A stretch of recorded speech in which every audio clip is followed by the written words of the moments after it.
Hello and welcome back to Unrolled Stories, a D&D campaign set in the world of Elvoria. We are back with these wonderful humans to roll some dice, attempt some questionable accents, and hopefully tell a decent story. As always, we have our standard announcements at the top. If you're looking to grab yourself any dice or wooden tabletop accessories to use in your own games of D&D or other TTRPGs out there, head over to Dakota Irish at the link in the description to grab yourself 10% off using the code TheWelshDM at checkout. Beautiful dice, beautiful wooden accessories. I have one on my desk right now. They're great. As a reminder, if you don't want to look at our beautiful faces and prefer to listen in audio-only format, you can check out Unrolled Stories as a podcast, available for all of your kind of commuting needs, etc. on Spotify, Apple Podcasts, and everywhere therein. If you do listen, don't forget to review, like, stars, comment, etc. to help it find other people. And while you're there, on the same podcast network, if that's a thing, check out Daggerheart to Heart if you're interested in Daggerheart as a TTRPG as well, where I and Nico de Gallo talk about Daggerheart things every other week. In this game, we make use of the Reimagined classes that are available on the DM's Guild for you to embody Balrick, Lesley, Aderyn, or Ximori at your tables if you are interested in the wonderful creations therein. I'm still particularly proud of the Sorcerer class and the mana system there. And as always, all NPC art and the beautiful character art that you're seeing on screen right now was done by Aderyn and Giolini. You can check them out on their Art Venturing Guild on Patreon, where you can grab NPC portraits for yourself, offering suggestions as well. I found out today that basically this pack is going to be 90% my suggestions because I'm the person who turns up and goes, here's 20. It's great. Come do it. And if we use Chibi battle map art, which probably will because, as you probably know, Emma isn't here, which means the Lesley curse is real. That art was done by WeTheDreamingDesigns. Anyway, check out real artists, use real artists, and fuck AI. With all of that out of the way, I think it's time to continue telling our story.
Previously on Unrolled Stories, you had all travelled to the city of Andamon to deliver on a debt with the chain made in Geodothras. And while here got wrapped up in the actions of the Knights Compass, a rebellion group that essentially you got dragged into because one of its members recognised Arquen in a bar, and then it kind of all rapidly spiralled from there. Among other things happening in the city, eventually things escalated to the point where some of the things that you had been involved in allowed a certain setup of a grand effort to summon ghosts across the city and instill fear everywhere. During this incident, the heir to the Imperial throne, one Malachi Teotzadan, his children went missing, believed kidnapped, along with the Hand of the Emperor, the perhaps second most powerful voice in terms of actual authority in Empire, also went missing.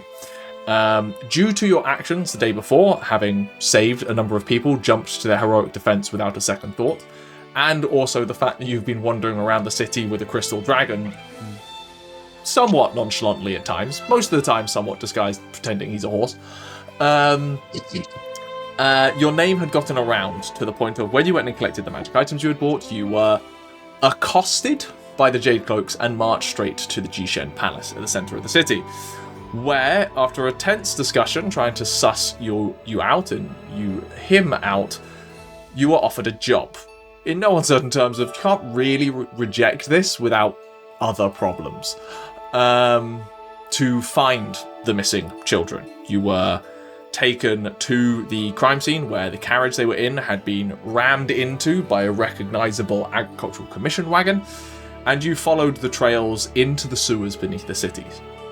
There, dealing with fear demons and the like as well, you eventually stumbled across a shadowy, nightmarish portal that led you somewhere else, perhaps deeper underground or maybe into a different plane entirely.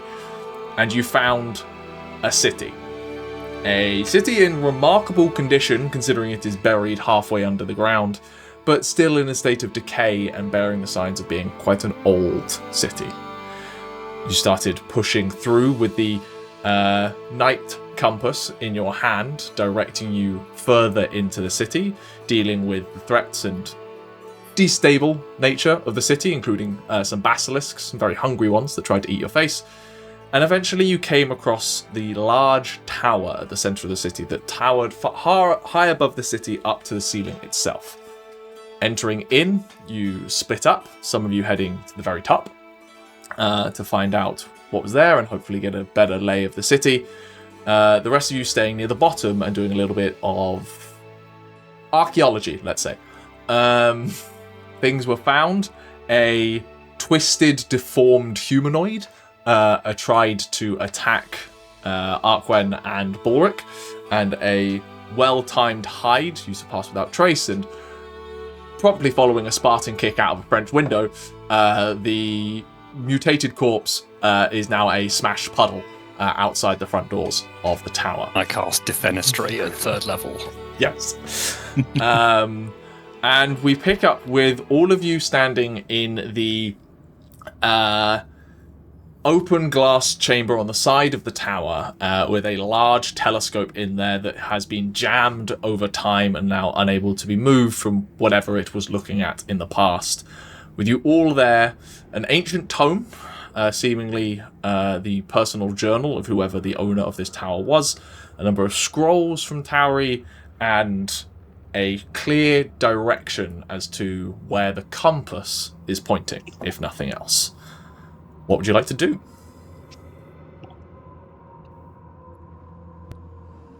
I don't suppose we have any preparations we need to make, or do we? I mean, I'd like to have a look at these scrolls and book, but I understand time is the nerd pressing. shit. If you think they would be helpful to us, crack on. I wouldn't know unless I look at them. That's the challenge. I mean, how many scrolls are there, Geth? 3? 3. I mean, we'll have a little glance, and then determine that, if I do a little bit more investigation into this, they might be helpful. If you think, this is a scroll on how to mix grout, then I don't think that would be very helpful. Well, I know we can probably give you like 5 minutes. Just to remind you, you know 2 of them are spell scrolls. One of them appears to be something else that you don't recognize at a glance.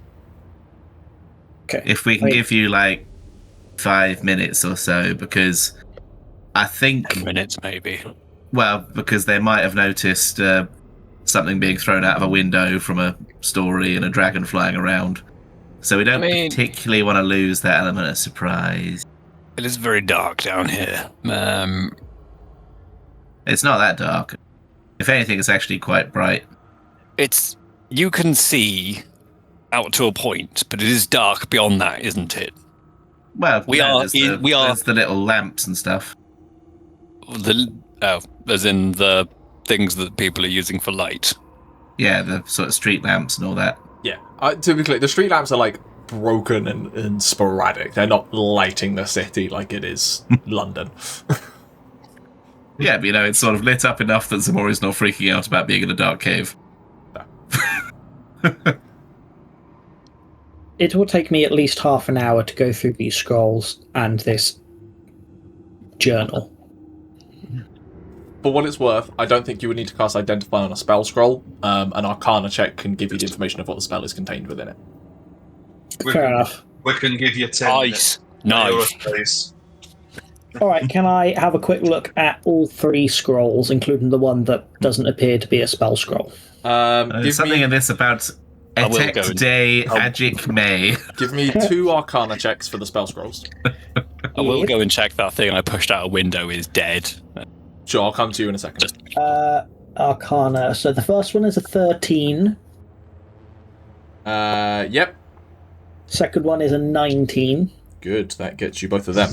I'll come back to the other one. So the 2 spell scrolls that you found are a spell scroll of haste and a spell scroll of private sanctum.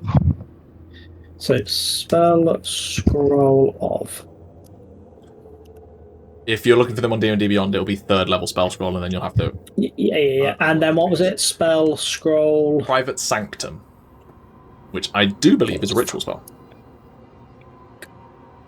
I might be misremembering, but I'll have a look in a moment. I've done those 2. It just takes 10 minutes to cast, but Cool. technically a ritual spell. And can I get anything from the creepy skin scroll? make me an Arcana check. Yeah. Stop landing on dice. 16. 16.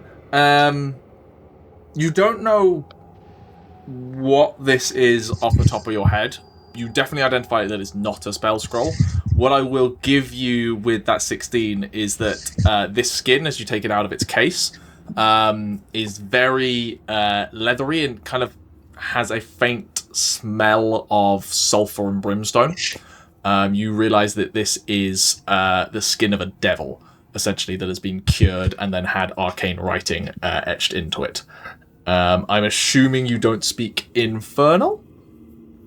No, but am I able to at least know it's Infernal from previous studies? Not actually be able to read it, but recognize the script. Have you had any interaction? This is French.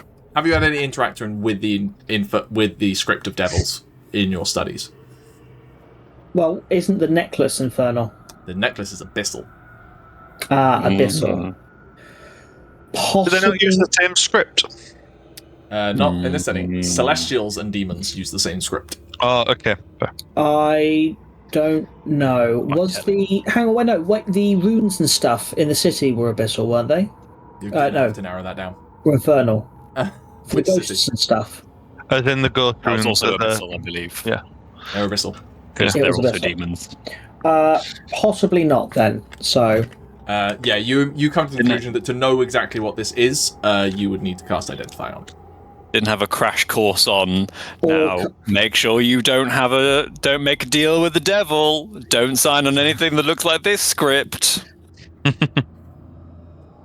Cool. And do I have enough time to at least try and start finding a key or a glossary for the other wizard book, spell book, journal thing I found?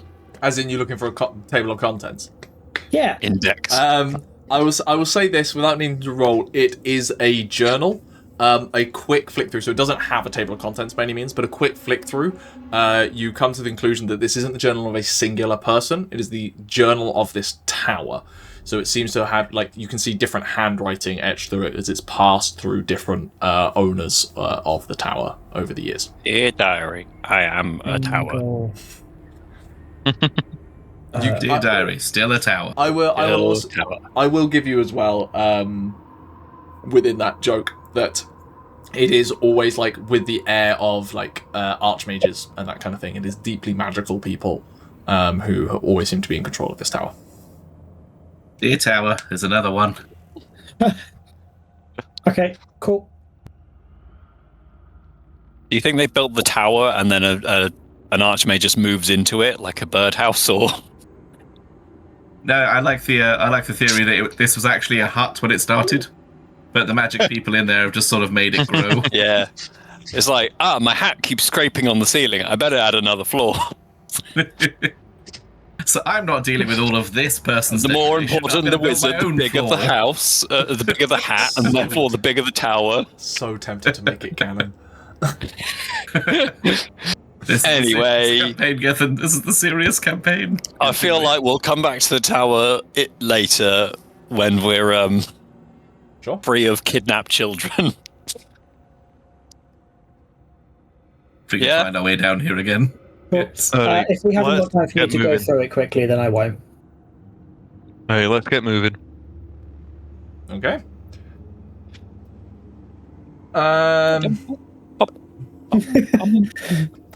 If you don't need those, want to. We can give you. What do you need? We can give you 10 minutes if you want. 10 minutes. Cool. Apparently, I'm skim reading this in 10 minutes. If I'm going to be given 10 minutes, I'm going to take the 10 minutes. I'm going to poke a corpse with a stick. Yes, you were doing that. Give me a second. I do actually need these, but we need to poke a corpse with a stick. I don't know. Roll. One of my players comes into the game. Is like, I want to know about ancient history. I put an ancient book in front of them. Like, I know. The other, Is that the book? We got to run. Is that the book that I got that I listed as personal diary / spell book? Yes. Yeah. Okay. I can cross it off mine so that I've got it in my other possessions. Wizard We're Diary very appreciative of the of all of your Tower, no single lore, author. but also that you then included child endangerment. We need to do Kidnapping first. children, then. I am offering you choices. And then complaining when we make the only logical choice of save the children. I'm dealing with the issue where you lot complained that there was. How are we supposed to know XYZ would happen? Like, I don't know. Plan. It's neither here nor there. Impulsive group. Have we Let's ever go. complained about that? We live full impulse, baby. I remember a castigator fight. That's all I'm saying. And it was really fun. it just seemed like what you wanted us to do. You know, but I blame you, really. Yeah. In many ways, this is all your fault. Arquen, make me a medicine check.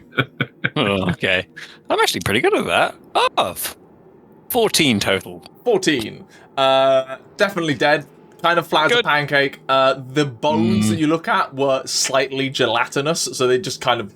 It's a puddle.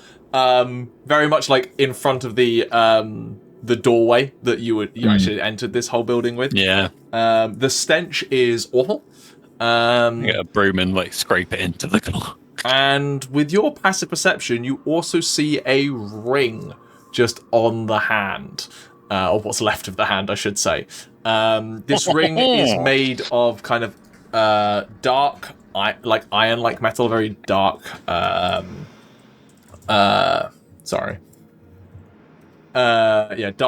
metal that's kind of blackened over the years. And at the center is a amber gem, kind of deep set within the iron itself, like much as over top. So it's almost like a double slitted or like a crossed eye. So it's almost got like 4 slits kind of thing. Mm-hmm. And just sits in the middle of this like amber gem that sits in the middle as well. I will. I'm assuming quite easy to just off of the corpse. Indeed. Well, I'm not going to be able to tell what this is. Does it feel magic in any way? It's a question that is not able to be discerned. Yeah. I put it on and go, yeah, yeah, like pushing my head like, nope, nothing happened. All right. Is it a good punching ring, Arquen? Do you feel punchy? Yeah. I'll keep that on for now and put it in my notes that I have it, but we do not have the time to identify. Maybe we don't have the time. Can I sort of like... You know there was like a big telescope in here? Yeah. Yeah. I would like to climb the telescope so I can sort of have a little peek out of the like gap where the telescope would be to look towards the other tower and try and just see if I can see what the fuck is going on. What other tower? The other cathedral thing. Oh, the cathedral. There's yes. You're in a separate one. There are 2 cathedrals and a tower. Yes. That's what I mean. Sorry. So we know which one we're going in one for, cathedral. Though. We know we want to go to the other cathedral. No, we're not. We're in a tower in between 2. Yeah. We're in a mage's tower. And we know there is a cathedral we need to go to. Yes, and then there's another cathedral in the opposite direction. Right. We don't give a shit about that cathedral. Yeah. Ain't got no kidnapped kids in that one. I would like to be having a look. That we know I would like of. to be having a look at the cathedral we're looking to go to. Okay. To see if I did previously scope out anything. No, I'm not moving the telescope. I'm climbing the telescope to get out onto the roof to lurk in the dark like Batman. Roll me a perception check. It is, to be clear, these cathedrals are still like half a mile away. It's not like very good eyes. It's not just like, oh, look at that. I have very good eyes. 15. 15. You can make out the cathedral. You can see that even at this distance, you can see like lights moving, or like get an idea of like how many numbers maybe. You absolutely cannot make it out at this distance without a telescope. Your natural human eyes cannot make it out at this distance. Even your non-natural eyes can't make it out at this. What you can make out is that the cathedral is there. It does look in a state of damage, like there are like part of the roof has caved in, like some of the walls have damage. Like it isn't a stable... Any entrances is what I'm hearing. Yes, you assume that there. You can't make out from this distance, but like you're like, there's probably some wall damage on this that might be usable. Okay. Excellent. We should probably just go close and then hide and then peek and then plan. Hey, I think stealthing close and getting a better viewpoint is the best. Okay. You all head off. In that case, can I have everyone give me a stealth check, please? I said in the 10 minutes I had, I was going to speed read the journal. Ah, sorry, I missed that. Cool. Make me your choice of history or investigation. I'm going to go history because I have an iron stone to help with that. Oh, yeah, you do. That's cool. That is a 13 on the die for a total of 18. I don't have anything else to add to it. Wonderful. So what are you particularly looking for in a skim read? What is the like topic of interest that you're trying to dig out? I suppose in some ways more information, like just a basic information of who the fuck was here. Okay. Like Yes. that might then help us in regards to trying to work out what other things there might be about / what might be where we're heading. You kind of flick through for a rough kind of history, almost like a rough progression of things. You had already assumed that this is the city of Ahvasar. What you get is a kind of log of the city building up around what is referred to as a tower of sorcery, and the way that it's referred to is it's a, like there are multiple such things, it's not the. And the city kind of grew up around it.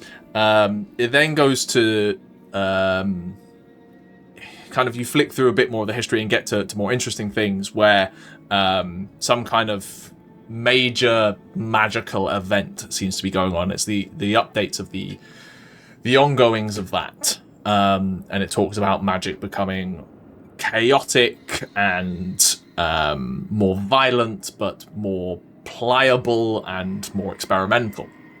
And it begins to kind of show a separation of viewpoints. It talks about how this individual was taking a more careful approach with things, trying to make sure things were considered and preferring to play things out. And then it escalates further and starts talking about this King of Eight. King of Eight Crowns. Having risen in the west. And had made various bargains to the city, and each time had been rebuffed by this individual who was writing this journal, as well as the priests of the Horizon Temples. It then talks... What Horizon? The Horizon Temples. Cool. And it then talks about this alliance made with the Isles of Worsa as kind of a unified stance against this King of Eight Crowns. And then next up, it talks about how the Isle of Worsa exploded. The three cities are gone, and now the ground itself around the sea is unstable. The city is evacuated for most people. Some remain, including the priests of the Horizon Temples for anyone who stays. And then it comments that without the Alliance, we cannot survive the king. We must prepare for any eventuality. And then jumps forward a little bit further to coming up with a plan to save the city from anything that would happen. And then there's not much for a little bit. There's a weird break. And then it talks about how the city fell into the earth and a great piece of magic saved the majority of the city and saved the scant few people who remained. But now they were trapped underground. And then at that point, the journal very swiftly, or not necessarily very swiftly, but it details the ongoings of things, the last vigils of the priests, holding on to various religious artifacts and the like.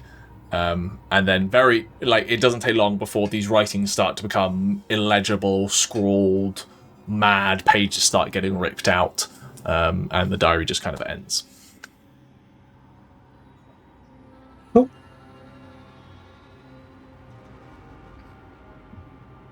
Right, let's go save some kids.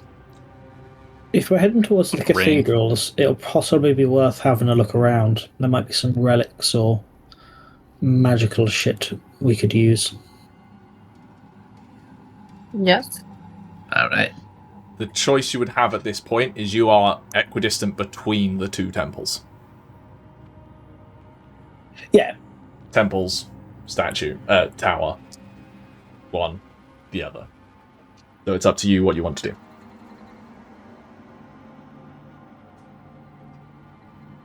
Rick? We've dilly-dallied quite a lot already. Yeah. Gethin flinches in what do you mean, dilly-dally? Which one are they? Let's go save some fucking kids.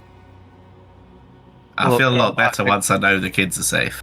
Hey, Yeah. we can explore all we want, and we know how to get back. Well, do we know how to get back down here again? Actually, No, so remember, keep one alive so we can beat them up until they tell us. hey. So I think that the priority, like, we're already in a rough state. I'm shattered. I'm like absolutely exhausted. Yep. A couple of bizarre. So We need to get this done. kill the leader, kill the kids, kill the leaders. Try not to kill Arquen's friend if we can get away with it. Keep one alive and beat them up until they tell us how to get out. I mean, Got it. hopefully- Kill the kids, save the leader. What? No! I'm tired, I'm sorry. Wake up. Right. Alright, let's fucking go. Okay. The more we talk about it, the more confused we get. We should Yeah. we should just Kill go. everything that isn't a child, but leave one alive. Let's go. Leave one of the children alive? No! God, you morons! Tauri's My grinning as she father- says it just to annoy Ximori. My father always used to say that when everybody was postponing and procrastinating, a countdown always helped. So, on the count of the count, we are going to start walking. Okay? A 1, a 2, a 1, 2, 3. And that's Aderyn will start walking. I'm Following joking. her, I guess. One starts waltzing down the street. A waltz L- is 3 for. Yeah, she went 1, 2, 3. I thought she said- Oh, this is where I'm walking. People can be following if they want, but Yeah. Alright. She's leading the way. Lights out. Lights out. Absolutely the last person who should be leading the way. No, she's got- Alicia's got dark vision. Yeah, got dark vision. That's Yep. why I'm saying lights out. Is there a marching order? Lights out. I'm going to be directly behind Aderyn so I can see Aderyn and then follow Aderyn. Okay. I'll be in the middle with Lesley. as I guess dark I'll be vision in the buddy. back with Tauri, who can't see. Ximori at the Can back. Tauri see? Everyone Yeah. have their dark vision, buddy. Do you want to be with Lesley, Ximori? I know you're feeling a bit weird at the moment about. I'd appreciate it. Okay, you and me, Tauri. I was like, hey, you like my ring? I was like, hold it up to your face. Anyway, Tauri ignores this. And Tauri ignores a ring in her sorry, face. completely spaced. I can try and have a look at the ring, but is it magic? As I hold it in your eye. Roll me an Arcana Certainly, check. sir.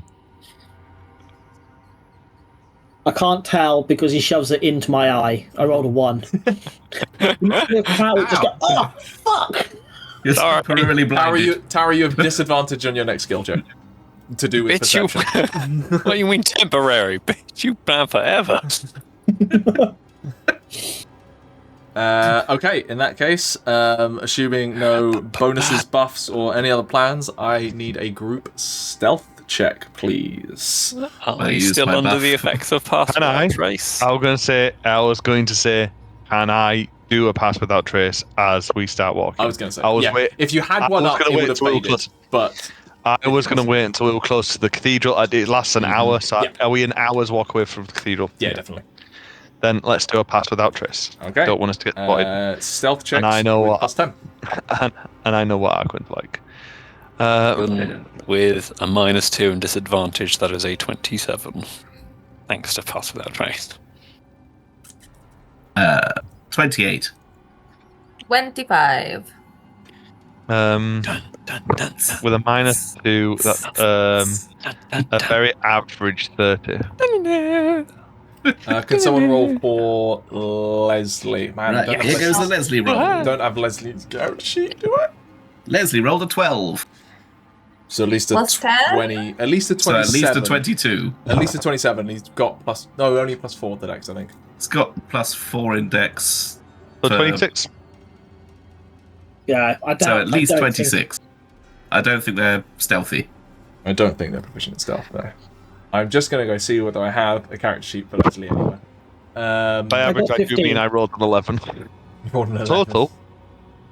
I rolled an 11 and got 30, so. Was that 15 total for Tauri? That with Yes, your I rolled a -2 from being disadvantage. exhausted. I got a 3 No, plus she's 2. blind, Why- so she might be stumbling into things because you got a ring stabbed in her eye. Oh.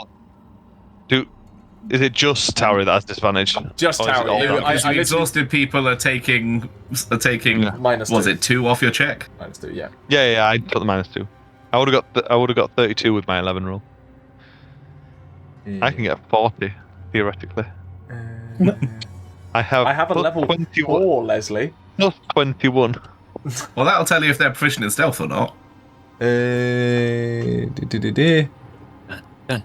Yes. Yeah. No, No, no, they're not. No, no. they're not. Sorry, I can't read the character sheet very well. What a roller coaster.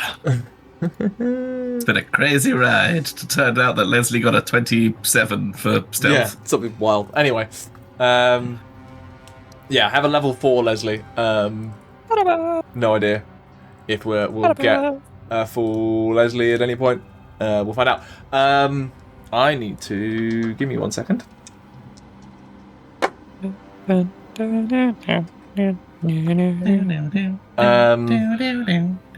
Kids, kill the bad guys, save the kids, and get out. Do, do, do, do, do, do. That's enough as we can get away with copyright. I can't. If you do a bad enough recanting of it, it's It's parody. copyright free.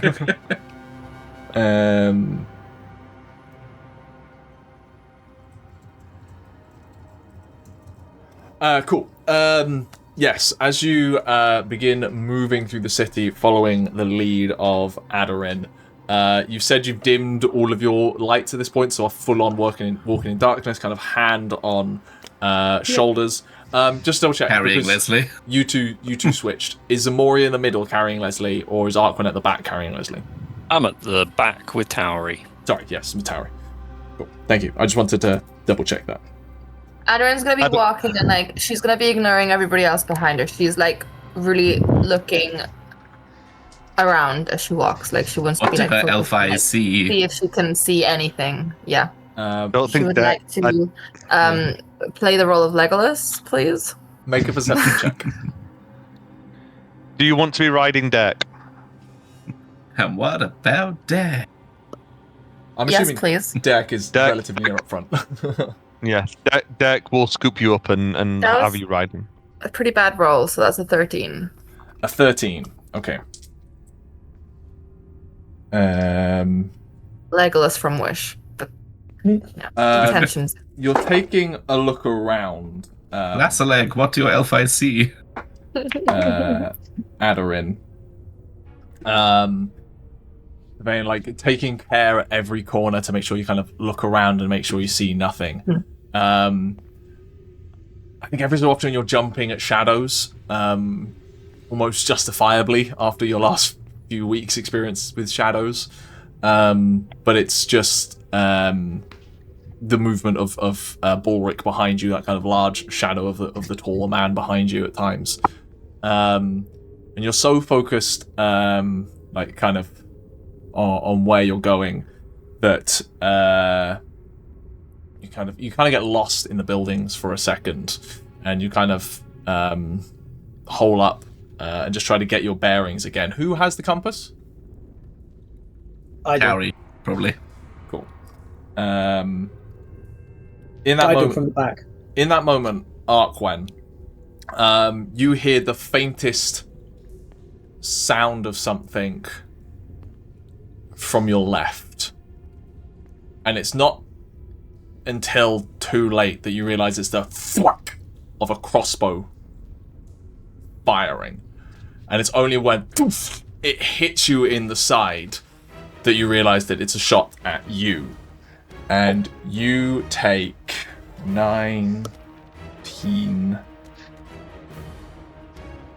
30 points of piercing damage. I beg your pardon? 1 minute. Sneak attack, bitch. Average party sneak of like nearly 30. The average was not nearly 30.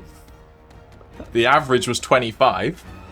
That's crazy. Hi. And I genuinely cannot believe I rolled a natural 20 for 26 on perception. Oh, You absolute.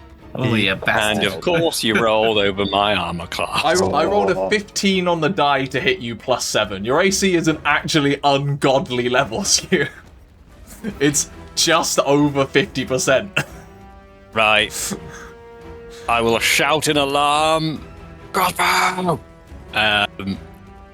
Just throw the bolt aside and push Tauri into cover.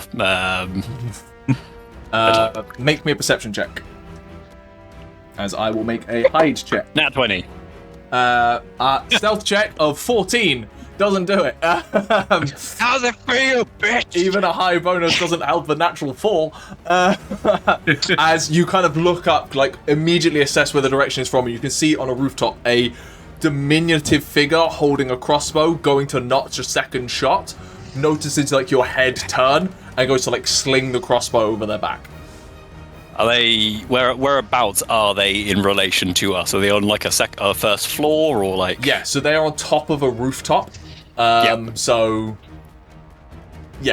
ground floor, first floor, and then rooftop on top of that. Yeah. They're on top of. I'll I put Lesley down. whistle at Ximori. Ximori, up there. And I would like Yep. everyone to roll initiative at that point then. Because it's initiative, can Lesley use their battle maneuver? So well. Yes. Because they have the one that lets somebody move Half their movement Half the speed. movement. Yes. half their movement speed. Indeed, they And can. I'm Ximori. Ximori's Yes. about to be on the roof before they know what happens. So Ximori can move 20 feet. That will get you, let's say, to the like across the street because you're all on one side. Across the street to your, that kind of like side of things. 25 to 20 on initiative. Sorry, hang on. Yep, no. Wait, 25 to 20 was that, sorry. Yes. 22. 22. Lesley rolled a 10, by the way. I critted my initiative. What was this little prick's name again? Phineas? Finian. Yeah, Finian. 20 to 15. 15. 18. 15 to 10. 10. 13. Sorry. How? Arquen, you and Lesley tied, but for the sake of things, it's easier for you to go first. Lesley has a much higher Yeah, but for the sake of things, it's dexterity than easier myself. for you to go first. Yeah, fair enough. In the instance. On a 29 initiative, Finian sees you sprint across Ximori, is going to quickly reload the crossbow and fire down towards you. Mm-hmm. Natural 20. Oh, that's gonna hurt. Goodbye, my hit points, I guess. I'm sorry. I'm rolling very well. I mean, which probably means the fight. at least it's not a sneak attack, at least, so. Now the Empire falls. It's 1. not sneak attack, but it is a poison bolt, which is less damage. You can do to that. be clear, than You can sneak survive attack. that. So it is for You're a human. 8 points of piercing damage, and Poison don't even do nothing to you. 28 poison damage. Ooh.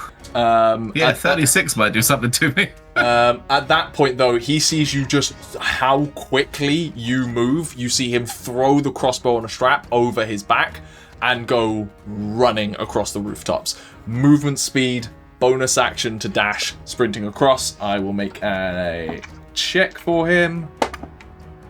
Yeah, and leaps across rooftops. What was the? How close was it? Well, he's from you probably 40 feet on the angle. Cool. How close was the dice roll? You don't know?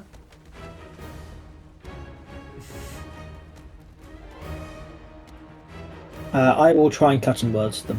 Look at you there, buddy. What's That's D8. Guys, leap across to a roof and just. Not landing Shit. on dice. That would be a 6. That does bring it below the necessary amount, so you see him. What do you do? I just basically, well, oi, fuckwad. Ximori's going to shove his tail up your ass. He's got a tail? You see him in that moment as he leaps. He doesn't stick the landing on the other side, slips down the roof, the edging of the roof crumbles, and he falls to the ground, taking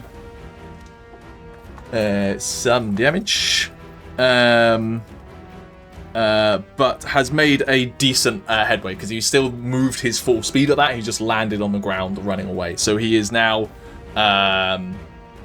a fair distance away from you anyway. Ximori, it's your turn. I will go into a rage because, ow.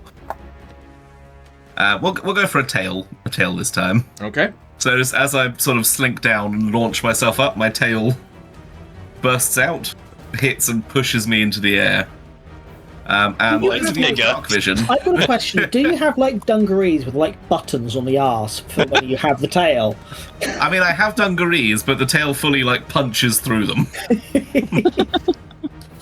And for those of you with dark vision, whereas my tail used to be sort of like long bony pieces with sinew in between, those bony pieces are now sort of corded in like a thick black, like almost like filaments that like, or like fibers. It's like this corded thing with a sharp barb on the end. As I launch myself to the roof of this building. Sure. Which takes how much of your movement speed? However tall the building is. So it's 25 to get to the top because it's 10 foot per story, and then onto the roof is another half of that. Yep, so that's 25 feet. I've got another 20 to follow. Cool, you go sprinting across the rooftops in the direction that Finian headed. Yeah. I've got my action, so how close am I to Finian at that point? Well, he moved the full 60 feet from where he was, so he's still 40 feet from you on the ground. Right. I'll use my action then to dash, so I'll go a further 45 feet Sure. to catch up with the little bastard. you catch up to him, kind of like working himself up off the ground as you're standing there. My action and my bonus action, annoyingly, because he's a fucking rogue, he's just going to disengage. So can I... I'll get away from you, though. Well, he can run faster than I can run in a turn. Not if he has to use his bonus to disengage. Yeah, true. Oh, he can use his action to dash then, technically. If your speed is 45, if you dash, you also go the exact same speed. So yeah, I'm just sort of there with my glaive. Okay. Like the glaive, the tail, just like bursting round a building. Like, he kind of looks up to you with a kind of malicious grin on his face. He kind of recognizes something in you, and goes to reach for a short sword. Aderyn, your turn. How far away is he from me now? Round a corner from you. Hold on, mentally doing maths. It was 20 feet, and then around 100 feet around a corner and through streets. Okay, can I still see him? Probably. Do I need to see him for this? I don't think I do. Dark vision only extends 60 feet. Yeah, but this doesn't specify something I can see, I don't think. Sorcerer's Burst. I'd like to Sorcerer's Burst. I want to, like, test the waters with him. So, Ximori, about to have a firebolt to the back of the head. ow! Again? Hold on. Yeah, just at an object or creature within range. Yeah, that's why I'm not sure if I need to see him or not. It doesn't specify a creature you can see within range. You can feel his magical energies. And enemies. That's wild. But yeah, sure. Yeah. That seems stupid. But I yeah, will go for also, it. like, You made it, didn't you? I will No, also Sorcerer's Burst move is official slightly- content. Oh, yeah. I will also move slightly closer, like 30 feet, to try and kind of lag behind Ximori, and I will Sorcerer's Burst. Make an attack roll.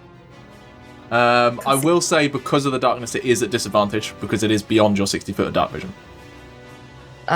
Cool. In that makes sense. case, it's a 12. A 12. Ximori, you and he both sense like this burst of pure arcane energy coming. You both just like duck and roll, kind of in the same direction. You both slam up against the wall you were at as the burst ignites in the air next to you. Anything else in your turn? No, I think I'll move that amount of movement closer, and I'm gonna kind of shout back direction in which they've gone in, because I know that a lot of them can't see. Balrick, you're up. Tauri on deck. Can I check the upper bright light very quickly? It'll be feel an like it's action an to turn it on, I expect. Yeah, it doesn't say. It's the use... Well, no, it's a bullseye lantern, won't it? Let me check bullseye lantern. Because it's a bullseye lantern with an eternal flame, that's all it is. It'll be the use object interaction to do anything, is the thing. Surely. You get a free object interaction, though, each turn. Yeah.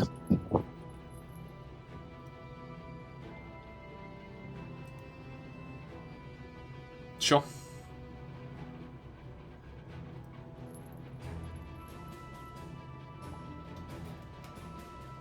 I mean, I'm if you not think entirely it's an sure that's action, actually official rules, but it just makes sense.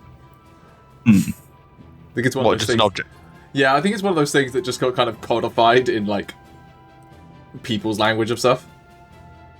But I don't care. What are you doing? All right, then I'm gonna light and run towards him. 120 foot cone. And we're not stealthy anymore. Obviously, clearly we've been spotted. You light up the street in the direction that he was on, to find him and Ximori there in that moment. Yeah, lighting up that street. Your position given away, but you are now able to see. Right. Aderyn's riding deck. So he's not going to run. I'm going to yell to him, stay there. As I run forwards 40 feet. That's my speed, right? 40 feet. Can I do anything? I can. I'm using my one up hand for my light, so I cannot choose my bow and arrow.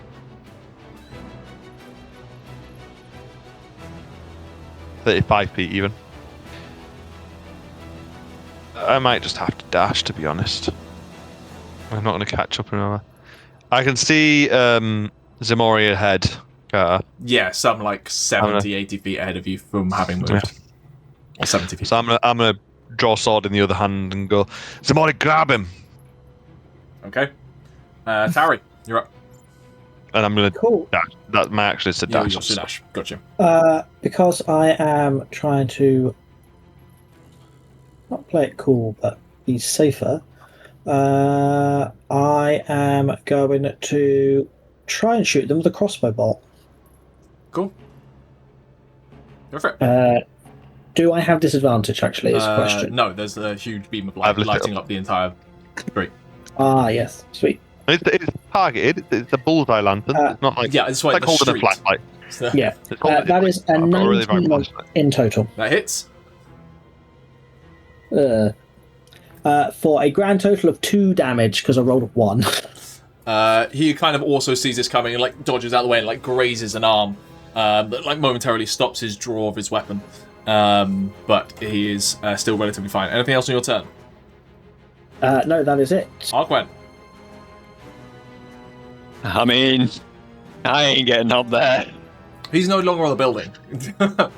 He failed the jump, so he is on the floor. That's why. Oh, he is on the floor, right? Sorry, I thought you meant he made it, but tumbled along the. No, he tumbled off the building. Oh, cool. He essentially what the ruling was, he made the full distance, but he ended up on the ground rather than still on the roof. Yeah. Okay. I mean, how far away from you is he? Just over 100 feet. Around the corner that you can't actually see. But you know the direction because like Balrick's lit up a lantern and Ximori head in that direction, so you kind of got an idea where to go. Who's within 30 to 60 of me? At this point, Tauri, Aderyn, and Lesley. Okay. I guess I'll run up to Aderyn, because Aderyn went forward to fucking shoot the cunt. So I will run up to Lesley, to Aderyn, and just shield. Can't do nothing about the egregious wound I took. So that is my full turn, because I am truly spent. Okay.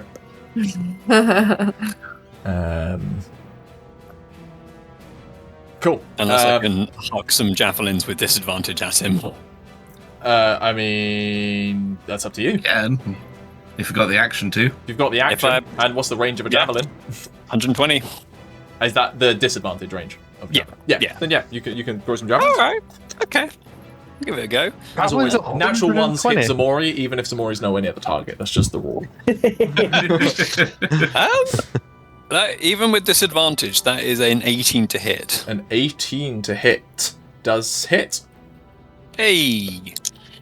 That's on the first one, which is 6 points of damage. Nice. And the second one, double 13s. That is another 8. That's an 18. That hits. Yay! Another 10 damage. And 10 damage. Basically, just like my javelins are in my like shield hand. I'm just going. Yeah, you see, like jamming both in the back of you. It looks back and like stares daggers at you. Ximori kind of looked at you with like an appreciation. He hates Arquen with a passion. Like he wants Arquen dead. Lesley is going to run up and for the sake of ease, is just going to like tap you on the shoulder, give you a bonus equal to his charisma to your attack. I think it's attack rolls. It might be +1. I can't remember my own rules, but you have +3 to hit on your next turn, Arquen. Nice. As he kind of just stands there like scanning around, he will do a perception check just to see if there's anyone else. With a -1, he kind of looks around, is not seeing much, kind of the light from the lantern is affecting his nighttime vision, which puts us back round to the top of initiative. Finian looks at you, Ximori, and just goes, "Game, you'd have been useful." And he scrambles up. He in that moment you just see him crush a gem in his hand, like a piece of glass. You see bits of blood as the shards dig into him, and then a 15-foot sphere of magical darkness envelops the space. He bonus action disengages from you, moves away, of course, and is then going to, under the darkness, attempt to hide.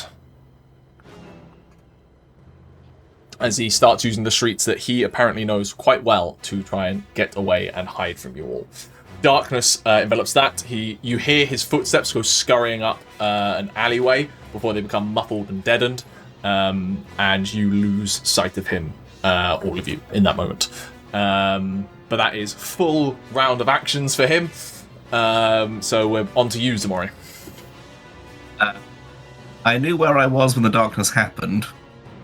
So my movement... Actually, I don't even need to do my movement. Just with my climbing from the wall that I've hit, I just turned and, just go up the building to get a vantage point. You get on top of the building. Above? Yep. Yeah. And as I'm, standing here, tail whipping, I slightly lose some of my composure so that my eyes sort of darken, the sort of cross shape begins to emerge in my pupils. So I'm going to make a perception check to try and find him. Make me a perception check. I'll use an inspiration for that. That is a natural 20 rather than a 5 for 23. 23. The rolls today are so close. You take a look around and fucker's gone. Either he's still in that darkness or he's gone.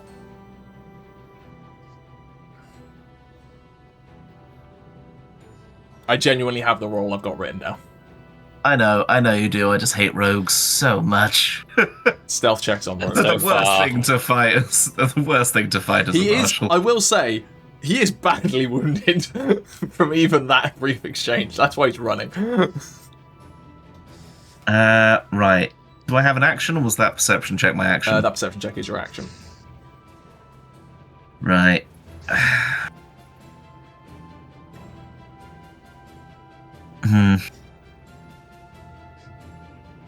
I can't do anything else in a bonus action, so guess I'm kind of fucked.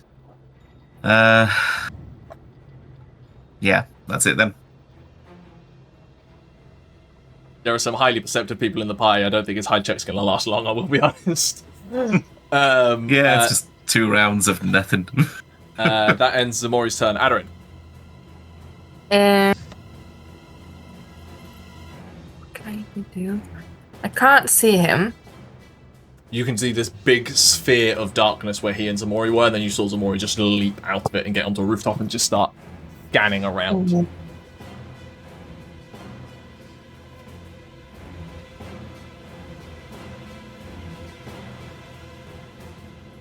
I'm going to assume potentially he's still in the darkness or near it, and Ximori is out of it, so that's, away. How... You know what? Yeah. I'm going to do a Crushing Nebula. Okay. This guy is not surviving. What's in the area? What's the radius of Crushing Nebula? 20-foot sphere. 20 foot. So the darkness suddenly gets a halo of nebulate cloud. Roll me damage. Crazy stuff, Tyler. Listen, desperate times.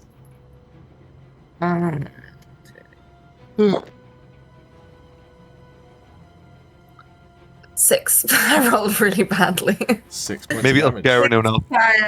Damage. But it's difficult terrain. And every turn, if he is there and he fails a con save, he'll take damage. Okay. Balrick. Right, so we've got Cloud of Darkness. Mm-hmm. Ximori running up to, but not at that Cloud of Darkness. Running out. I'm on the roof. Running out of it. Yes, Ximori was in it. Okay. I'd caught up to him, and now I'm on the roof where we were. All right, you, Ximori, circle around. Make sure he can't escape. And I am going to run up to the edge of the darkness. Can reach it. And I will prepare an action to grapple him, I guess. Sure. Okay. If he tries to run out this side. Ready if he attempts to run out. Gotcha. Tauri. Can I attempt to see if I can find him? Sure. Make me a perception check. Probably not much better than Ximori, but more checks help. Yep. I probably could have. No. I was going to say, the other thing potentially worth considering is you have your high perception people in the party. Giving them advantage by help actions is also worthwhile to people. Oh, I suppose. I mean, I already said it rolled, so unless you want me to change it. Yeah. What did you roll? I rolled a 13. 13. You're confident that he hasn't run out of the darkness on this side. Your best guess is that he's either still in it or somewhere in the alleyway that he was running towards. For the sake of things, Arquen, I'm going to slightly twist initiative. Leslie's just going to give you the help action for perception if you wish to perceive. Hey, I'm going to go and specifically check outside of the darkness, just in case he did get out of it. You can do perception or survival if you're kind of tracking footsteps, or if you're just trying to look where he's going. That's Perception is higher. Yep. Natural 20 with the advantage. There it is. Or 2 without. Total of 25. What you don't see anything. There is still magical 26. darkness in the way. I've got 28 for your passive perception. 18 for your passive perception. -2. Ah, yes. Thank you. Yeah, you don't see anything. Magical darkness still there. Doesn't run out of it, filling the entire space. What you hear, though, is the definitive sound of... you can't quite make it out, but it's definitely like a heavy door-like thing going... shutting and slamming.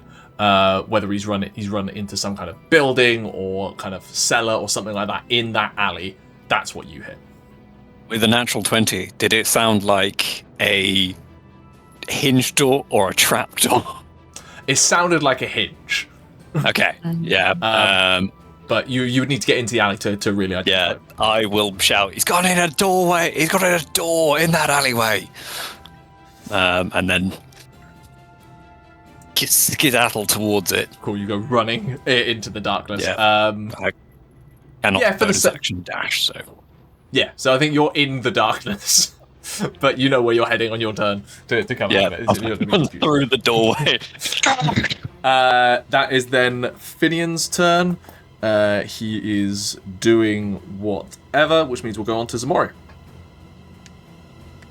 Right, so Arquen's pointed that he's somewhere in the alley. In the darkness. No, somewhere in that like alleyway that is filled with darkness is your assumption. Right. I will... And I said he's in a door. He's gone through a door. Right. So to be clear, is there magical darkness in the alleyway? Or is it just regular darkness? Slightly into it, but not fully into it. The rest is regular darkness. Okay. I will go down into the regular darkness. Cool. You get down. Passive perception is fine. You can see a couple of doorways here. There's 3 that immediately come to mind. There is one kind of screen door-like thing on one side. There is a double set. You know, those like cellar doors that lead into taverns that are like slightly like a 45-degree angle double doors. There's those, and then on the other side there is like a heavy wooden door with kind of like the iron barring on it that's there. Those are the 3 that you've got. Okay. I think I want to metagame it is the annoying thing. Because what did Arquen say? I said he's gone in a doorway in he's gone in through a door in that alleyway. Right. So I think that's all I heard. Ximori's not going to think the hatch And yeah, like you say that screen door is in like sliding door. Yeah, like a sliding door. Right.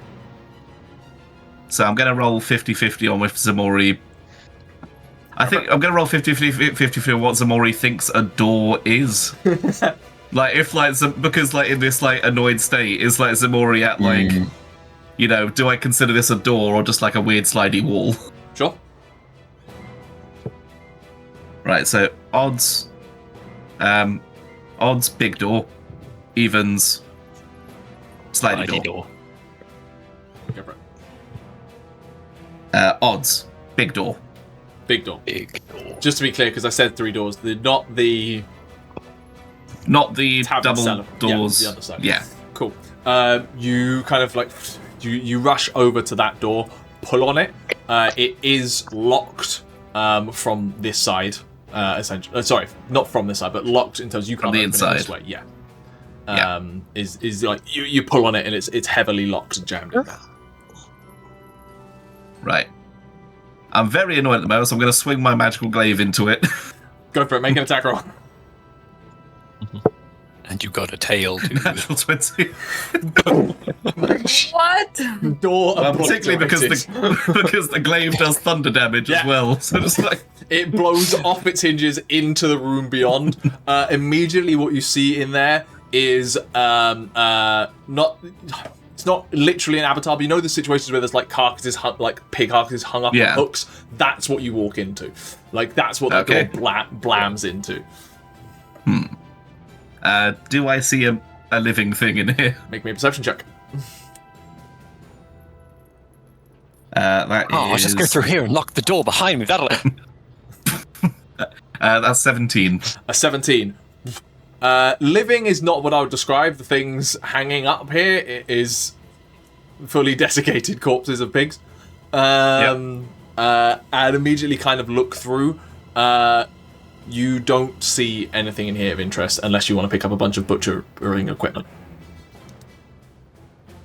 Now I think I turn to the next thing I consider a door, which is unfortunately the sliding door. Okay. And I obliterate that with my glaive as well. Yeah, that doesn't even need a roll. It's a flimsy piece of like plywood kind of thing. Go straight through it. Goes straight through. You've now got a door on the end of your glaive. As you walk into the top, like the section of a tavern, bar, various tables that have like kind of broken underneath age as the wooden is cracked and decayed, and all of that. And again, nothing moving in here. Not with a passive glance like that. Right, I will jump down into the tavern and I just start throwing shit. I'm just like sweeping my glaive. I'm just like down here, just sweeping my glaive around, just basically like trying to make sure he doesn't have anywhere to hide. Essentially, Touching the grass. It doesn't do anything, but you know, it doesn't do anything mechanically. Yeah. But it's just like Aderyn.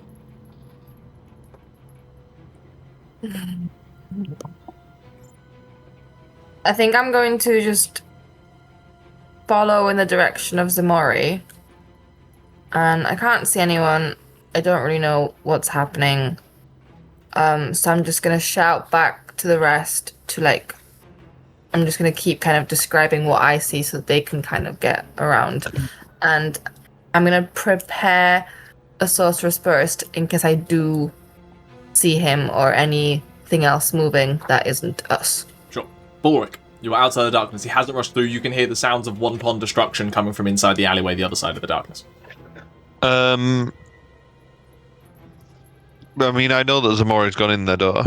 Yes, you saw him. Yeah. Ximori's got that. Arquen said gone into that alleyway as well. Yeah. Okay. I guess I'll go into that alleyway. 30 feet of movement, you can move through the darkness entirely. You come into an alleyway where there's a fair bit of splintered wood lying around, and you can hear the sounds of crashing and destruction coming from inside an open doorway to your left. and the smell of desiccated pigs from the other. Yes. So big door with desiccated pig, nothing like.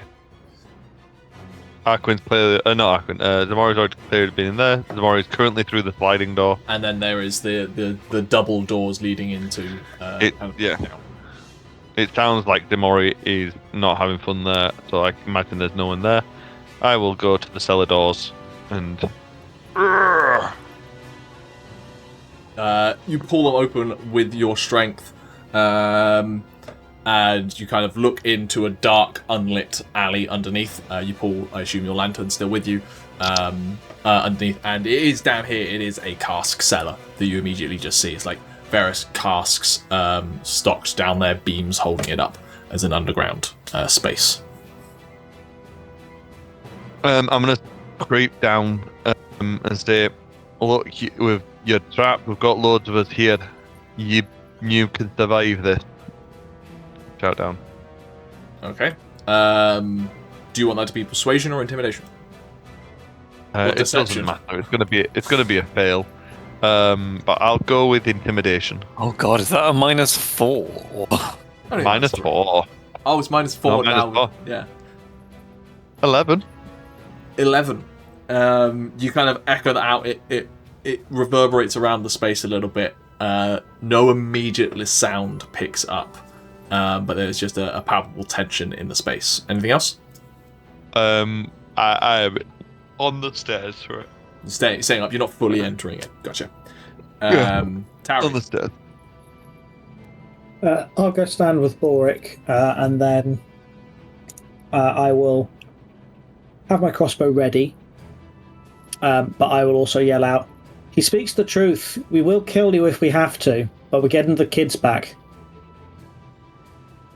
As the persuasion roll to try and get them to give up.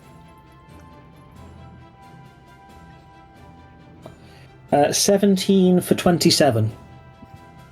You kind of shout that down, and you hear it coming up from somewhere down there. You're unable to pinpoint it directly due to the bouncing around of the casks. You just spoke to him, like, Imperial dogs, aren't you? Moment they ask for your help, you go running. I mean, frankly, it's because you stole kids. They don't listen to anything else. Why should I trust you if you're just going to follow their lead? We just want the kids. That's not up to me. Tell you what, I'll make you a trade. Give me the ugly fucking dragonborn, and I'll let the rest of you walk. I'm not sure you want him. He'll leave you in a worse state. But I can bring him down here if you want. With my passive, is it basically we got him cornered? You've heard what you've heard. Arquen, come on down here. He wants to talk to you. Well then, Finian. What's the matter? Having problems? Can't take on anyone who isn't a child? No, I just know how to count. 7 on 1 isn't exactly fair. 6 on 1. Well, let's make it 1-on-1. 7, deck. Yeah. Alright. Tell the rest of them to walk off. Fine. Seal the exits. You sure about that? Yeah. I'm going to mentally connect to Arquen before we do that. From the... Sorry. You're still tearing up a shop. From the tavern. Yeah. You just hear as my voice is reverting slightly. He hit me with a crossbow. Me too! Alright. I'll step back out. I'll not do it. Alright, come on. Let's help. I'll give you 2 minutes. I'll also say to Ximori, the moment it starts, grab him. I want to be very clear. You're in a cellar underneath. Ximori's in a tavern up here. I'm aware. Ximori is fully capable of coming through a ceiling. I just wanted to make sure we understood the arrangement in this situation. Yeah. Do you shut the doors? You got 2 minutes. alone. The doors shut. Darkness. You can't see. Yes, I I can. could cut dark vision. Do you? I swear we had this Yes. discussion that you don't. He's I not, am half orc. he's I not could have sworn, Dragonborn. literally my brain has memorized that you didn't have dark vision. No, mechanically it's not involved. Either way, sneaky bastard holding an action shoots the moment you're alone. I was going to say, like, can I try and listen for where he is so that he's not hidden? He is a bastard. He has a held action. He has advantage on this shot. Alright. Not a crit, but a natural 19. That'll hit. But he doesn't get any sneak attack, I assume. Why not? He's hidden. He's got advantage. Oh, he does. Yeah, he's hidden, isn't he? Yeah. He has advantage on the roll. Yeah, he's on the roll. The sneak attack. I've just come to assume that rubbish. if he has advantage, he gets a natural 20 because of how you've been rolling so far. Says the Oh, person who's sorry, rolled you. 2 nat 20s. Advantage Just a too. golden dice. 11, 19 points of damage total. Cool. And for the sake of it, because we were really kind of doing that all within Tauri's initiative, I am going to say that next initiative is then you. So you can go. You have a direction that he is in. So I'm willing to make it like a bonus action to make a perception check to rush towards him at that point, rather than Absolutely. using up your full action.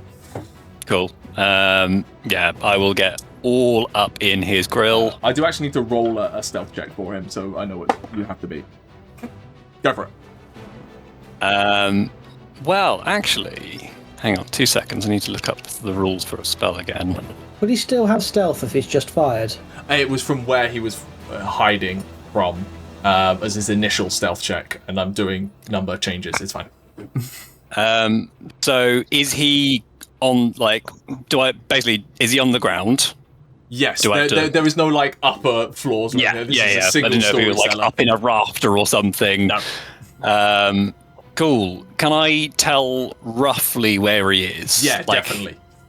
Cool. I'll cast Wind Wall on him. A wind wall on him. How does this work? I'm curious. What are you Or going like right in front of him, essentially. It's 15 the it's entire 1 room. foot basically, so Love that it. it's like he is like it goes all the way around him and like against the wall, so he's just inside Yeah. the wall. He has to make a strength saving throw. In Yeah. its area? Is he in the wall? So that's what he's saying he's doing. I mean, theoretically, you could just loop it so it's like around him. To make him be Oh. taking the damage when it appears, I do need you to make that perception check to be able to actually Alright, cool. land it on him. That's all. But you definitely will pin him into wherever he is. It is a 23. He did roll very well on his stealth, but I've subtracted 10 because of him revealing himself with the shot. So you do know where he is. Woof. He will now make a strength save. That is Still takes a nat still 20, takes- but slightly cocked, and I don't want another nat 20. So I'm.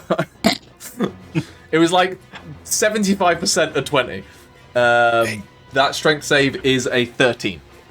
I mean, I don't actually know what the DC for the shield is. If I've not set it, Protecting Cloud. DC 14! DC 14. There we go. He takes 8, 60. I rolled 3 8s and a 4. So 8, 20, 16, 28. 28 points of bludgeoning damage. It's only And- it's only a 3d8. No, it's 4d8. It's 48. No, it's 3d8. What? It's 4d8. Are you using 5e rules? Oh, maybe. Yeah. But also, he can't shoot through it. He doesn't know that. Yeah. So I'm assuming he is like thrown back against the wall. Yeah, you hear shattering of wooden barrels as this wind wall clatters at everything, and a kind of grunt of pain in that moment. That ends your turn, I assume? I will say, like, tell me, Finian, was the plan always convorting with demons, or did that come later? You hear like like he spits something out of his mouth, and Dane refuses to reply in that moment. Like, Okay. And I am like on the other side of the wall. I think it's kicked up a shitload of dust as well. Yes, it's now a load of congealed dust now, so it's really quite weirdly obscured down here at the minute. Yeah. We'll loop back around. Ximori, are you... actually, Finian does get to go before Ximori. Just want to see whether he needs to make a strength save to move through it, or whether he can get through it just by moving. Is he small? Is he small? Small or smaller flying creatures or objects can't pass through the wall. He's not flying. Yeah, so he can walk through it, but will have to make a strength save again to do so, or take the damage. So it's still half on a success. Yeah, exactly. I think he recognizes that the crossbow is not going to be helpful to him here, and you're just suddenly going to hear him get up and just goes, "Take you with me. Coromar was a fool for bringing you in." And he's just going to sprint across, bonus action to dash to cover the distance to get to you. He will make a strength save. That is a natural 19, so he will only take half damage.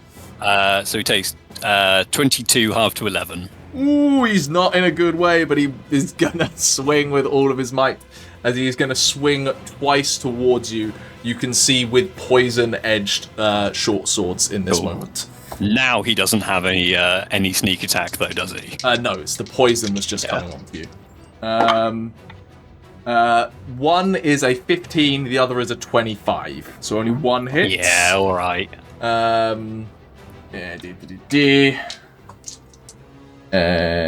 need to denote one of these to be normal damage and one not poison.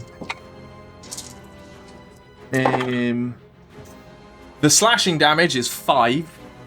The poison, though, is 14. Ooh, poison rolled really well. That's not too bad. And you are poisoned. Ah. Do I not get a save? Nope. Welcome to 2024. If you want wind wall at 48, you get poisoned. Oh, brilliant. Thanks. So you have disadvantage on your attacks as he's just standing there just utterly lacerating you. He's going all... He basically... That's great. He is a cornered badger slashing through. Definitely trying to slash. Ximori, what do you want to do? So at that point, I fly over the bar. As I say, you're on the bar on the top floor. Yeah. So he's in like the cellar, isn't he? Yeah, those two are in the cellar. I will go down into the cellar. There is a latched door, cellar hatch there. If you use one of your attacks that you seem to have 700 of across various things to break through it. I've got 2 attacks. You have a bonus action attack, don't you? And a tail. No, only if I'm attacking. I only get bonus action if I'm using claws, and even then it's not my bonus action, it's just an extra. Yeah, one attack just smashes through that. You jump down into broken bits, dust kicking up, a huge wind gust just buffets you as you land down. But you can see kind of in this space. And I would like to swing on him with my glaive. Yeah, you have enough movement to get up to him. That's not a problem. He is so focused on trying to take down Arquen. Arquen takes one in the shoulder, parries the other one, and he's just as I said, feral Wolverine just trying to hack away at you. All subtlety is gone from his strikes. That is, it's a 27 to hit. Yeah. 26 to hit. Yeah. Ooh. This is a rivalry that I've been utterly unaware of until this moment. I'm like, what the fuck, my guy? I barely know who you are. I got my maths right. I don't even know who you are. So that's... For me, it was a Tuesday. Do you need me to sort of break it down? Or? I really don't. Okay, 24. Yeah, well, how do you want to do this? So as he's sort of going away there at Arquen, just the door down into this tavern explodes, and flying out of it, sort of blade first, my glaive just goes into his side and pins him to the opposite wall. To the wind walls. Just like...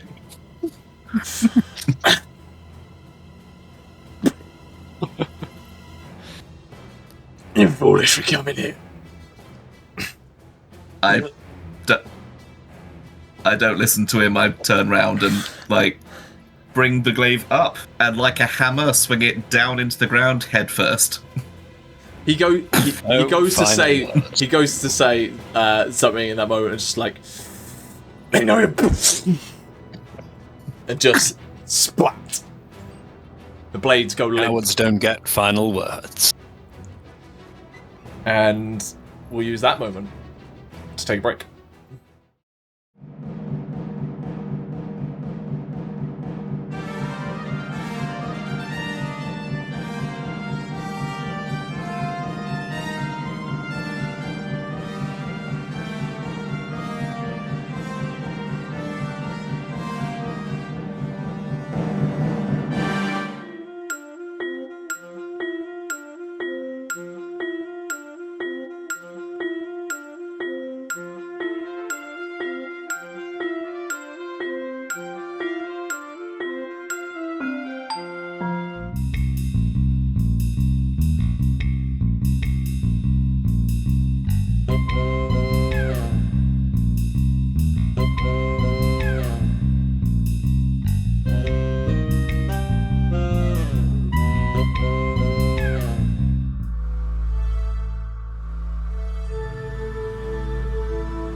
And welcome back. We pick up with the two of you underneath this old tavern in an ancient cellar with the now splattered corpse of Finian, one of the Compass Knights, now dead. The rest of you outside, the sounds of violence, quiet and still. What would you like to do? I'll sort of shout out. We're all right. You guys alive in there? Yeah. Yeah. I sort of turned to Ximori and was like, he hated me. And I feel like I exchanged maybe 20 words with him over the course of our entire meeting together. Like, I know I, like... yeah, you know, I mean, that sort of resentment can, you know, it can really build up to affect your future interactions, you know? Make you do you think he was saying anything? Stupid decisions. Yeah. I'm just anyway, just like squidging him off the end of my glaive while it's happening. I kind of like help like push him off, and then like I tear off his cloak and like wipe the glaive down. So I mean, honestly, it just seemed like it had an unhealthy amount of like anger and resentment towards you, you know. I mean, that kind of stuff really should have spoken to someone about this. Yeah, I mean, you don't let that sort of anger go unchecked, you know. You need like a healthy outlet for it. Yeah. Children to rescue? Yeah, children. Yes. I would like to just quickly like shake him upside down, like things to fall out of his pockets. I will like have a look and see if he's got any like tattoos of like abyssal on him or anything like that. You find 20 gold pieces.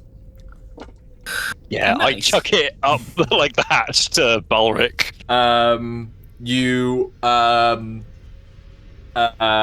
Yes, you do also find a on like the last scrap of kind of flesh that's still kind of together.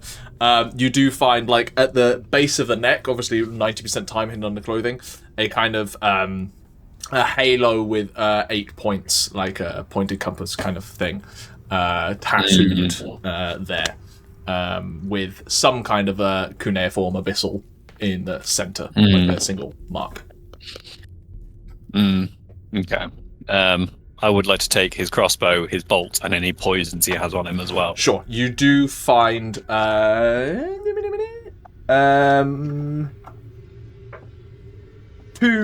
vials of poison that survived the smashing. Just basic poison? Yeah, just basic poisons. Cool. 1. Is it a light crossbow? Yes. Light crossbow. Cool. And a short sword. I don't suppose anybody needs a light crossbow. I should probably take something that can shoot, I guess. Yeah, that's yours. I'll just hold on to it. Crossbow bolts. I'll keep the short sword for now. Cool. I I will sort of say, it's like, he did, I'm afraid to say, get a few licks in. Mostly because he used poisons like a coward. Yeah, that stuff really burned. That was awful. I didn't like it. No, I'm a bit peaky at the moment. So if we have a moment, let's carry on and see what's going on when we get there. Cool.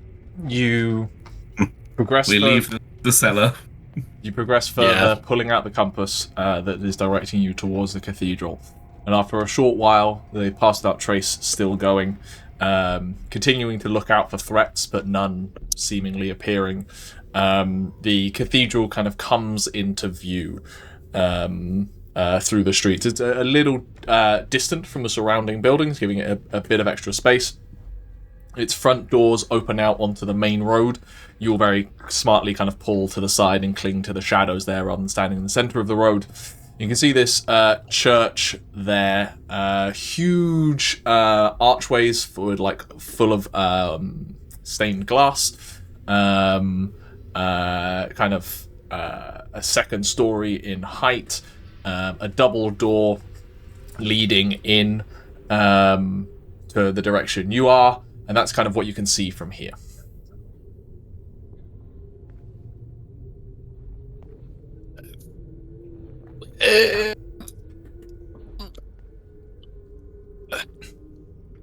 Any ideas?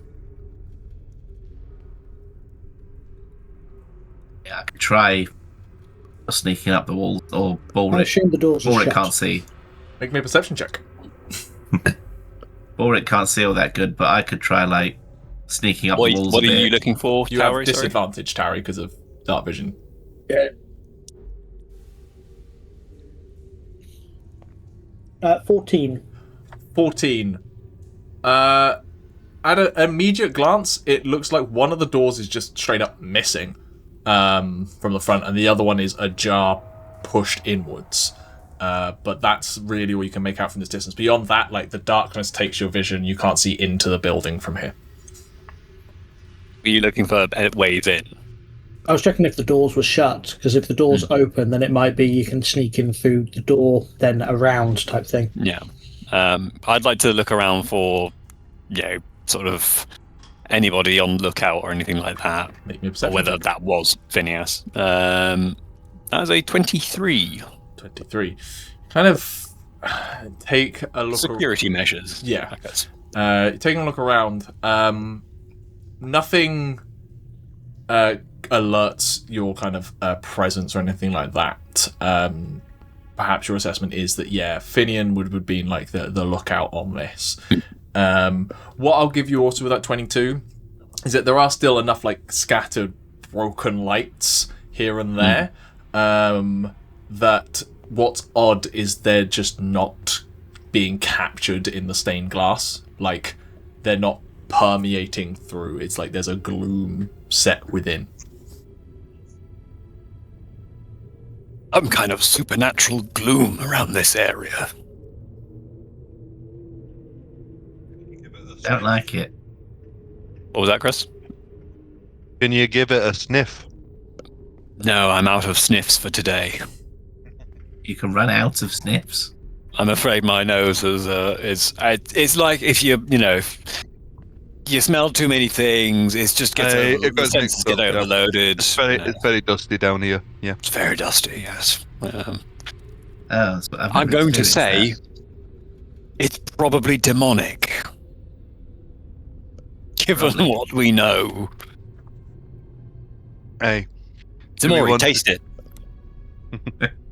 I'll just sort of have a look at it, and in my head, hey, wake up. Wake. This gloom. This sort of feel like our kind of thing. I'd like to make an Arcana check with Bast. Make it a nature check, but with Ooh, Bast. a nature check with Bast.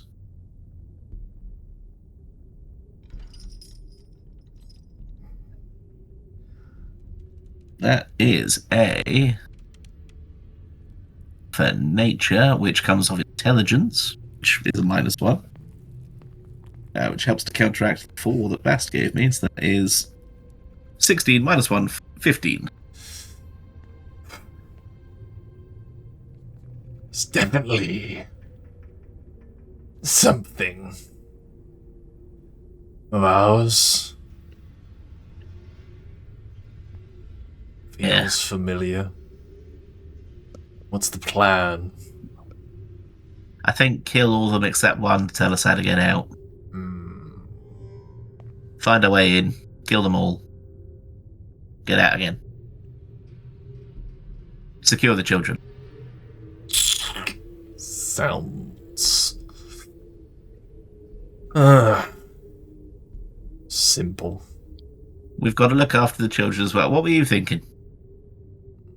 I don't know. Worth finding out what they're doing. In case it's useful. So if we leave one alive to question about the various things going on, and also how to get out. While Ximori's eyes have rolled back into his head, I'm just there, like muttering in abyssal. Just like, can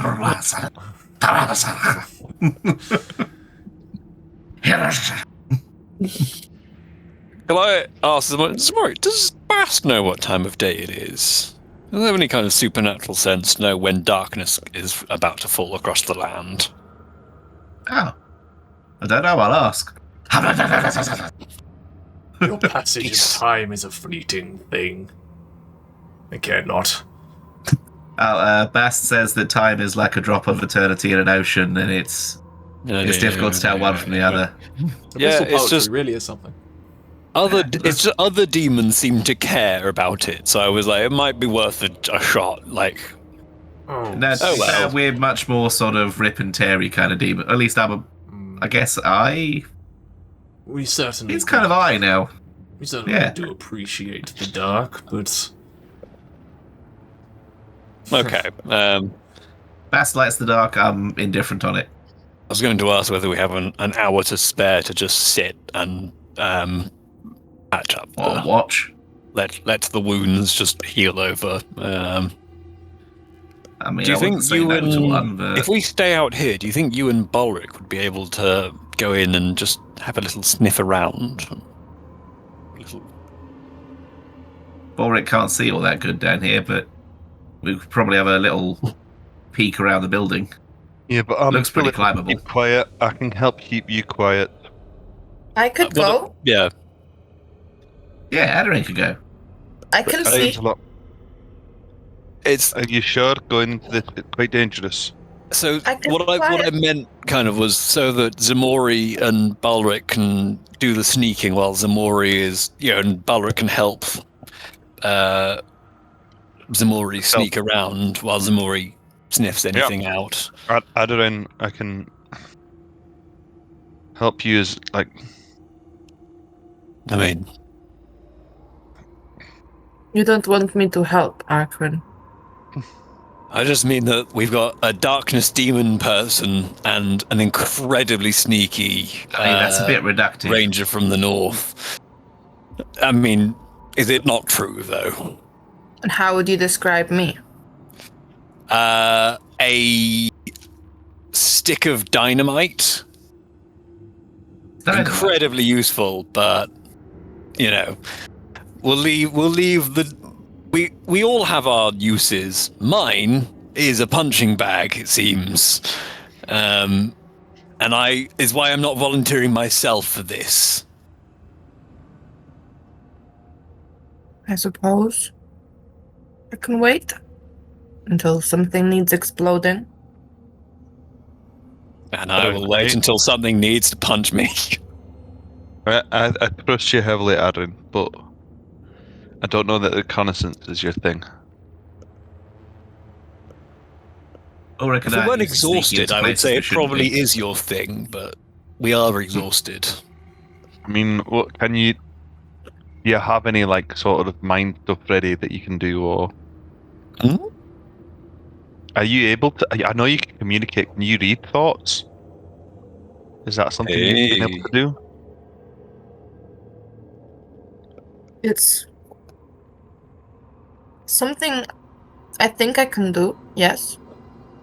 It can't be really too useful. hard, right? It's like what I do now, but just instead of knocking on the door, I just like barge in. Preferably a bit that subtler works. than that, if you can. Pick the lock. Hey, pick the lock. Sort of look through the windows if it initially. That'd be good. Hey. All right. I can Ximori stay back can be on back. and mentally No? do things. You can come. I mean, you'll need the range, won't you? I think you could come with. It can be me and you. Well, Ximori. we need to sort of get up there and like have a look, because like I could carry Aderyn. I mean, really, Easily any of you enough. can go, but I will stay here because I am a liability in these situations. If we're getting on rooftops, that'll be difficult for you, Aderyn. Yeah, maybe you could. We could carry you. I'll carry her. I'll make it harder. I'll carry it because Why? It's- I'm stronger than you. I can lift Aderyn perfectly fine. I think I'm going to be more capable at keeping myself hidden while carrying someone. I'm Alright. used to it. I'm Do used it. to climbing while carrying people. Do it. Go. Aderyn, come on, hop up on my back. I'll carry you up, and we'll climb. We'll try and get a vantage point. Right, Ximori? I'm on back, and we'll be off. It also leaves us free for if something does happen. You can jump down and get in the way while I get it out. Okay. Okay. Hey, that's it. Tauri, any words before we go off, Tauri? I'm not going to give anyone. Oh, we're going to take an hour now. You're aren't we? all going to die. So taking I an hour? will. Are we No, taking the short rest, we're or are we? doing a little reconnaissance to tell whether we have enough time to do a full hour's rest. Just like a couple of minutes of us snooping around in order to be like, okay, they're not literally about to sacrifice them on an altar, so... Okay, I will just tap Aderyn on That's the what I was shoulder thinking. and just say, look, don't push it. Just listen, don't dive deep, and give her a bardic inspiration.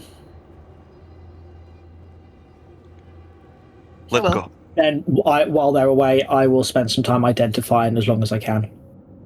Okay, you can My ring. start that. So what's the plan? Where are you going? You have the church up ahead of you. I'm carrying Aderyn. Yeah. Balrick, we've got Balrick, Ximori, and Aderyn. Balrick carrying Aderyn. Gonna try We're and probably going go to- around the outside and climb. So We're you're going to trying to climb so we can onto see the church. into it. Correctly? Yes. To try and sneak into it, and Okay. see into it. Okay. We want to get a sneaky vantage point so that Aderyn can mind scan them. Both me and Ximori do have climb speeds. I recognise I'm carrying someone. That's the thing, is that I can carry someone without it affecting my speed, Why? Barbarian. because I have my dominant strength feature. I am a Goliath. I can carry as a large person. You're both strong, okay. I also have that. That's what I'm saying. No, but I have the highest stealth. I have a plus 21 to stealth. Carrying someone almost certainly will give us disadvantage. Everyone on it. wants to carry me because I need The 2 stealth princess. checks. Balrick at disadvantage. Ximori. Yeah, exactly. Plus 10. You have the that plus trace 10. is still up. Coming in. Right, that is 24. Yeah, I got a disadvantage. I got a 29. You mean a -2 with That was- disadvantage isn't Oh. standard? 27 because of my -2. But that is with an 8 on the die. guys, it's fine. Why is You it? carry things, Ximori kills. We all do Balrick things. is like, I get carried. There's only so much. I figured I passive can carry perception I can carry her quicker. Is the thing. Stop fighting over bridal carrying Aderyn and focus on what you're here for. More sort of like piggybacking. yeah, I just think it makes more sense as well. Balrick You head is up. like, As you're approaching, you're essentially approaching door towards the door, not literally at this point. Do you go skirting left or skirting right of the church? We've seen the right of the church, because I'm assuming that's the direction we've come up to. Yeah, that was from the town. So it makes sense to skirt that side rather than skirt a side we don't know about. yeah. Okay. I was picturing skirting right as well. Cool. you skirt right at this point. You can see along the section here, the sides of the churches seem to have no windows on the bottom floor. It seems to be that it's oriented to let light in on a very particular angle, but it does have a few like high up ones on like the first floor essentially. You can see as you're progressing along here, both of you, that this wall about 2/3 of the way up as you're heading through has some structural damage that has a potential, from where you're seeing, you can't quite tell, a potential crack all the way through, not wide enough to let a person through, but perhaps to let you see through. The roof itself, from this angle, you can see has some damage that might have a larger hole on top, but you can't see from the angle that you're at. I can't see all this. I've got nothing. I will be like mentally describing everything to That's Balrick. one of the reasons why I'm carrying Aderyn, is what she's now my eyes. Like, Yep, all makes sense now. It makes sense to Ximori. It's just like being but you're so weedy and small.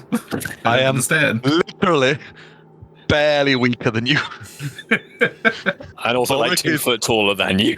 Balrick is almost identical in strength. Yeah, but Balrick. But you just look so weedy. Bench, bro. Bench me, bro. Ximori. No, Ximori. It's not about who's stronger, Ximori. It's about you're the attack dog. You're at the front, leading the way. I can't see. If you see an issue, you can stop the issue, right? And I can get Aderyn out here. And I can't. Okay. See. It's nice to have someone who can see on me. And to be fair, this way I can reach my crossbow as well. Exactly. Okay, let's go. Right. You can start climbing. I'll follow your lead. I begin climbing. Okay. I need You said there's a hole in the roof, yeah? Let's try and get to the hole in the roof. Head up. I'm gonna take my boots off out here. Okay. Because I'm with my sort of weird, horrible, demonic demon feet. I'm just sort of like. Do you want me to put them in the bag? Oh yeah. Balrick, if you're having Aderyn on your back as you climb, I do need you to make an athletics check. The DC is not super high because you do have a climb speed, but just in case. Do we tie a rope? No, probably not if we need to get away. No, I'm able to climb. It's fine. That's an 18. 18. It takes you a while, and it does tire you out a little bit because you're exhausted, but by the time you get to the top, you do successfully get there. You can see up here now the kind of triangular slated roof is there. You can see more towards the center, so of the roof. You can see it's caved, like it's had a rock fall through it, and there's a hole looking that would look down into the temple. How's your vision, Aderyn? Can you see? Mentally, obviously. Can I look through and can I kind of see anything? Make me a perception check.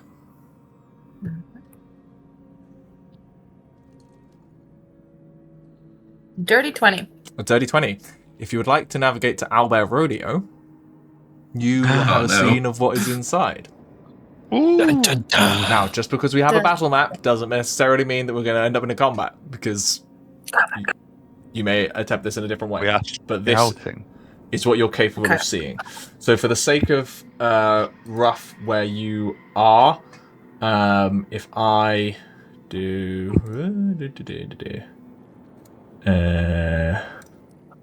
Ooh-wee. This. You're kind of roughly where this yellow circle is. That's the kind of space that you're kind of hovering around, looking through and down. What you can make out on this space is there are 2 catwalks that sit at the level of the windows that you climbed past, that they rolled terrible on perception of to see your shadows moving up. Where you can see 2 figures, one on each catwalk standing there. The catwalk far away from you has completely crumbled in, and that wall is just a massive open hole in the wall, right? Rubble and everything there. There are 2 stairwells that lead up, each one with another figure standing on it, all of them scanning around like they are actually... They're not passive. They are aware of and keeping an eye out.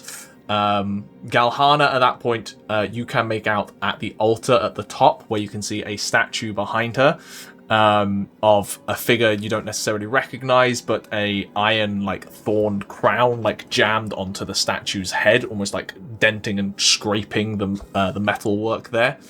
The stained glass windows out the back, shattered long ago, open to the world. And with a... What did you roll, a 19, 20? Something like that. Dirty 20. Dirty 20. With a dirty 20, you can see in the far corner of the room 2 very well constructed iron cages with 3 huddled figures sitting within them. Okay, I'm going to mentally describe everything to Balrick and say, the children are there. They are in the cages in the corner, but there's a lot of people in this building.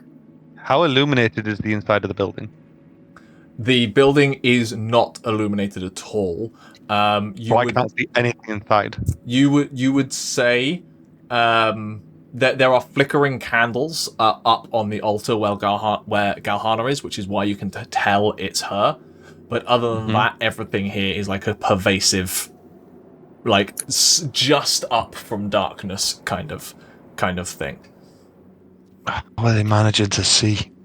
Are they all dark? Can they all see in the dark? How bad is it to not be able to see in the dark? Should I try to ponder into someone's mind? I'd say go for Galhana, but I don't know if she's... Is there anyone who seems of some importance but not Galhana? I feel like her mind would be strongest. Closer to her, perhaps, but I don't know how well this is going to work. It might be best if I try it with someone just close by first.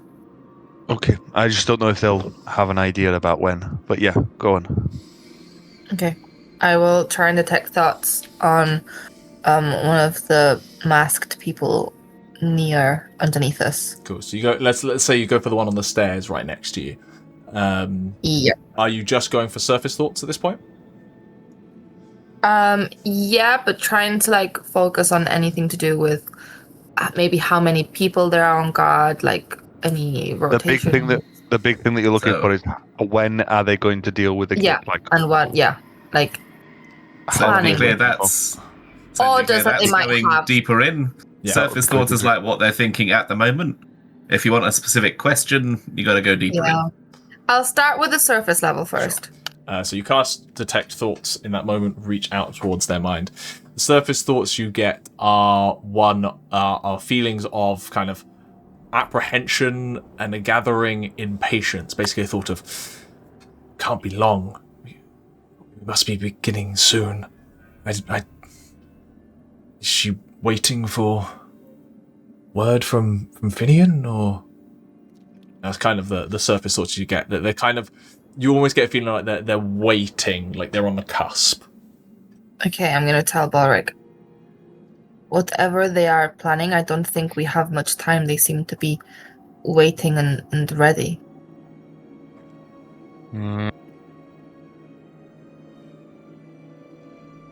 Should I probe deeper?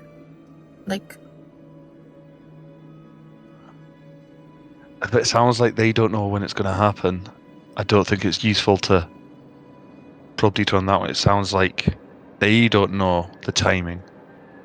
I think Galhana or another main one is going to be the best shot. Okay, we might have to get closer to her. I don't think I can reach her from here.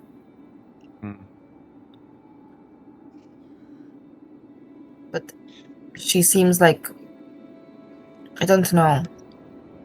Important people tend to have stronger minds. Right, I understand that. Surely if you've seen her and know where her thoughts are, you'd be able to... If we can get above her, you won't need to see her again. Spell does specify that you can see. Yeah. The spell also specifies that you can detect, so you can read someone's thoughts of someone you detect with sense thoughts, who is sensing the presence of thoughts within 30 feet. Tall is the building. How tall is the building? Yeah, so if they were to get directly overhead of her. Well, if we were directly overhead of that guy, we can read him. He's on the stairs, so he is slightly up somewhat.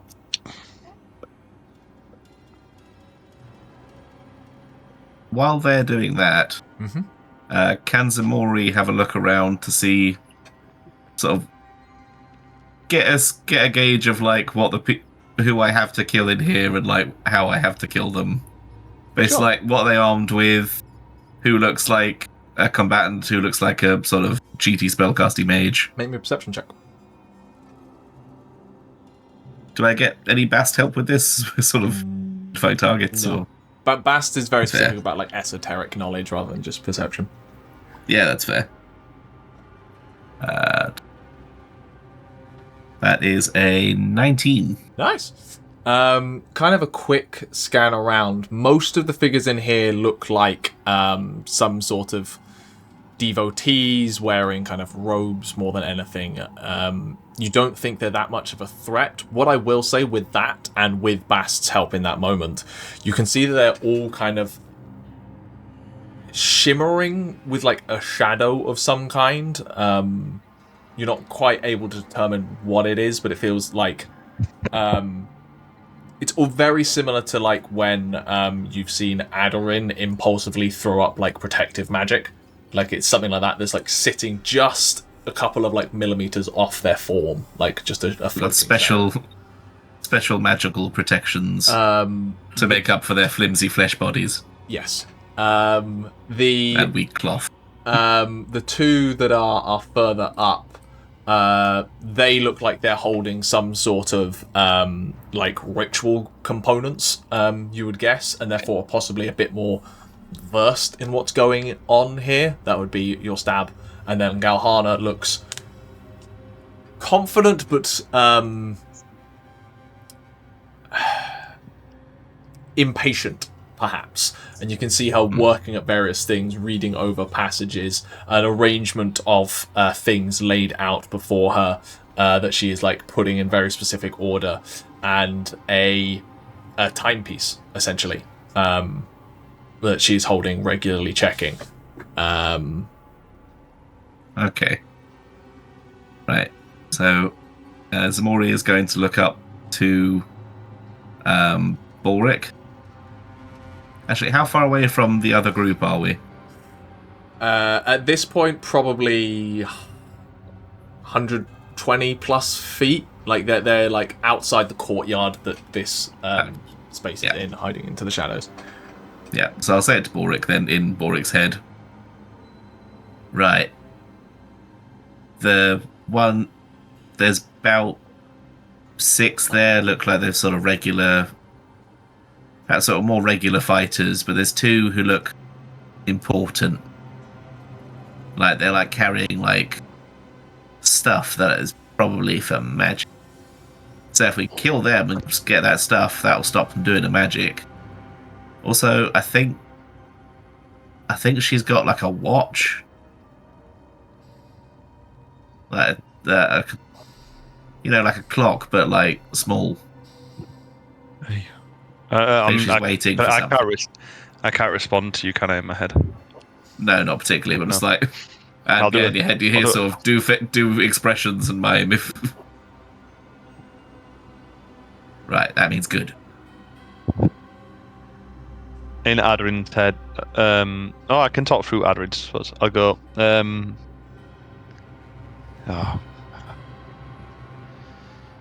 Alright, Aderyn, do you want me to get you closer to the main... what's her name? Galhana. Galhana. Galhana. Do you want me to get you closer to Galhana, or do we go back? Ximori's got... You can ask Ximori, but Ximori's got useful information. Wow, I wonder what's going on up there. And how they're getting on. Surely what do you mean Ximori has useful information? But then he knows about, like... He's been looking more about people being, like, where they are. He spotted apparently the two, I don't know if you can see them, that seem like they're more ritualistic, more important.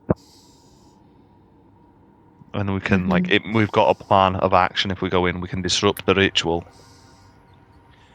My worry is just how long do we have? Arquen's in bad shape. Do we have time to patch him up? That's all. We can... If you get me closer, I will try, but... I'll do what Tauri said. I won't go too deep. I can't risk her. It looks like the morning realizing. mentioned she kept looking at a timepiece, so I think that probably time will be a surface thing with her. She'll be thinking about it. So it's just it's a risky climb. This is quite a tall building. If we want to get close, I might have to go down the side of it a bit. Okay, let's try it, but if it's too risky. But yeah, I will contact Ximori and be like, Yo, Ximori. Do you think we could get closer to that lady over there? Yeah, probably. Without it being too risky? Is it like...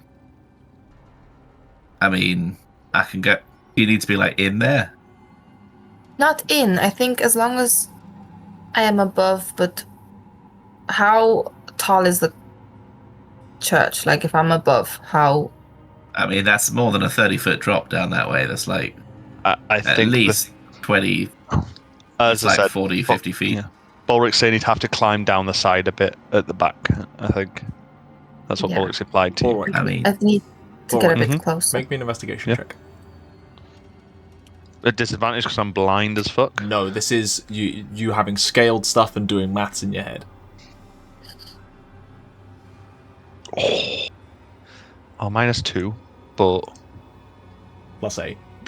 +8 is a 24. Woo! You're a tall man, long limbs. You think with your top half of your height and Aderyn's height, if you held her off the edge of the building, she would be within 30 feet. I will tap the... I've got a piggyback on her. I'll tap her leg. Tap her knee. I'm just imagining Aderyn like C-3PO, but carry on. Just backpacked. Yes. Weirdly, somehow her leg is like pointing upwards and out. We've got a papoose, but it's not on correctly. Just folded in half. That's it. I'm tapping Aderyn's leg very violently now because she's not responding. Yes? Alright. Yes, Balrick. Alright. So, climbing down might be a bit risky. Like, it's dark. I can't see. I don't know what the footholds are like there. This is a bit far-fetched. I could dangle you off the side. Ximori could hold me in place, so I'm not falling. I hang you upside down, your head drops far enough you might be able to reach, without it being as obvious, without there being as much of a risk. I got good grip. What a time, what a way to start combat by dropping her head first off the building. What the fuck? Hey? Oh gosh, she suffered severe brain damage. Most D&D way to start a critical final combat in the world, wouldn't it be? If you think it will work, then I'm willing to try it. Let Ximori know that they have to hold my feet so I don't fall off as well. Okay. Right. Ximori, we need you to come over and hold Balrick while he holds me, while I dangle. I think I followed that. Okay. I need you all to make me a stealth check as you move across the rooftop. Path without trace is still up, deadening your footprints. Aderyn Aderyn doesn't need I'm to. still just... carrying Aderyn. Yeah. Me at disadvantage. That is...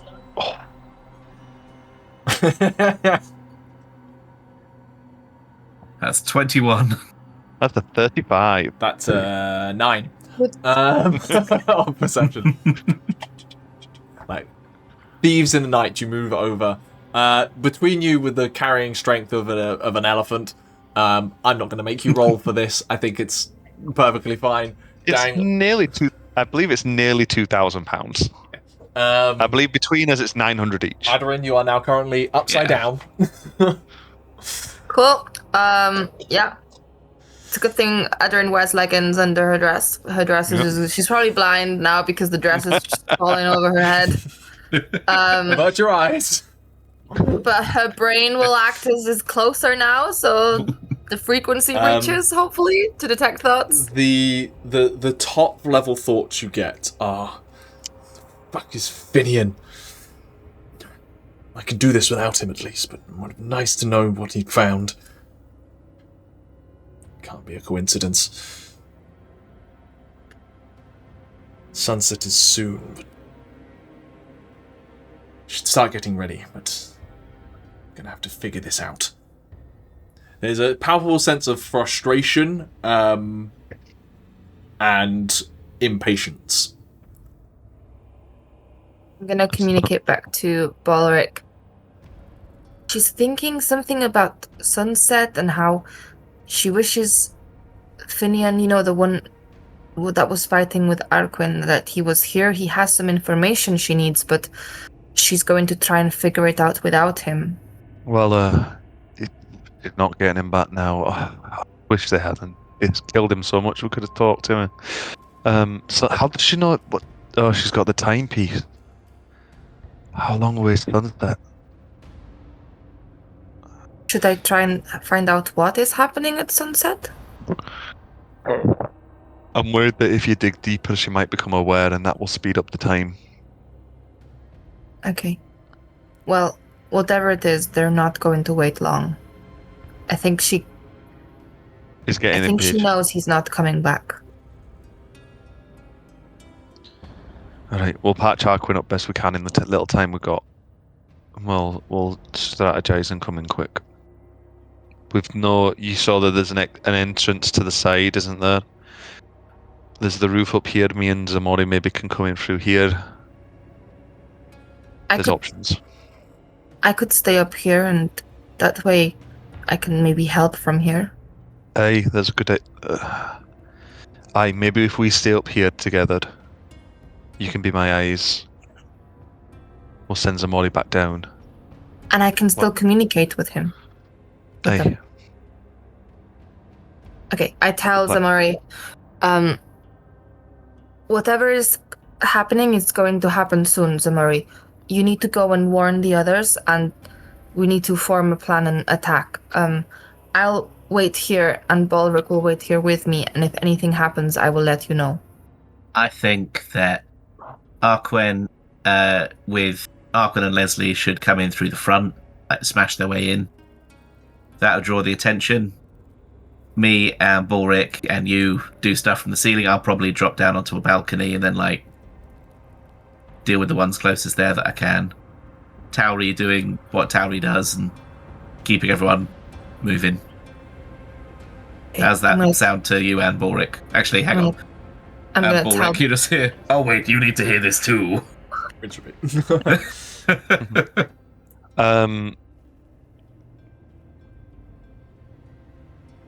To Aderyn. Yes? I could help patch Arquen up. Do you reckon maybe I'll go back?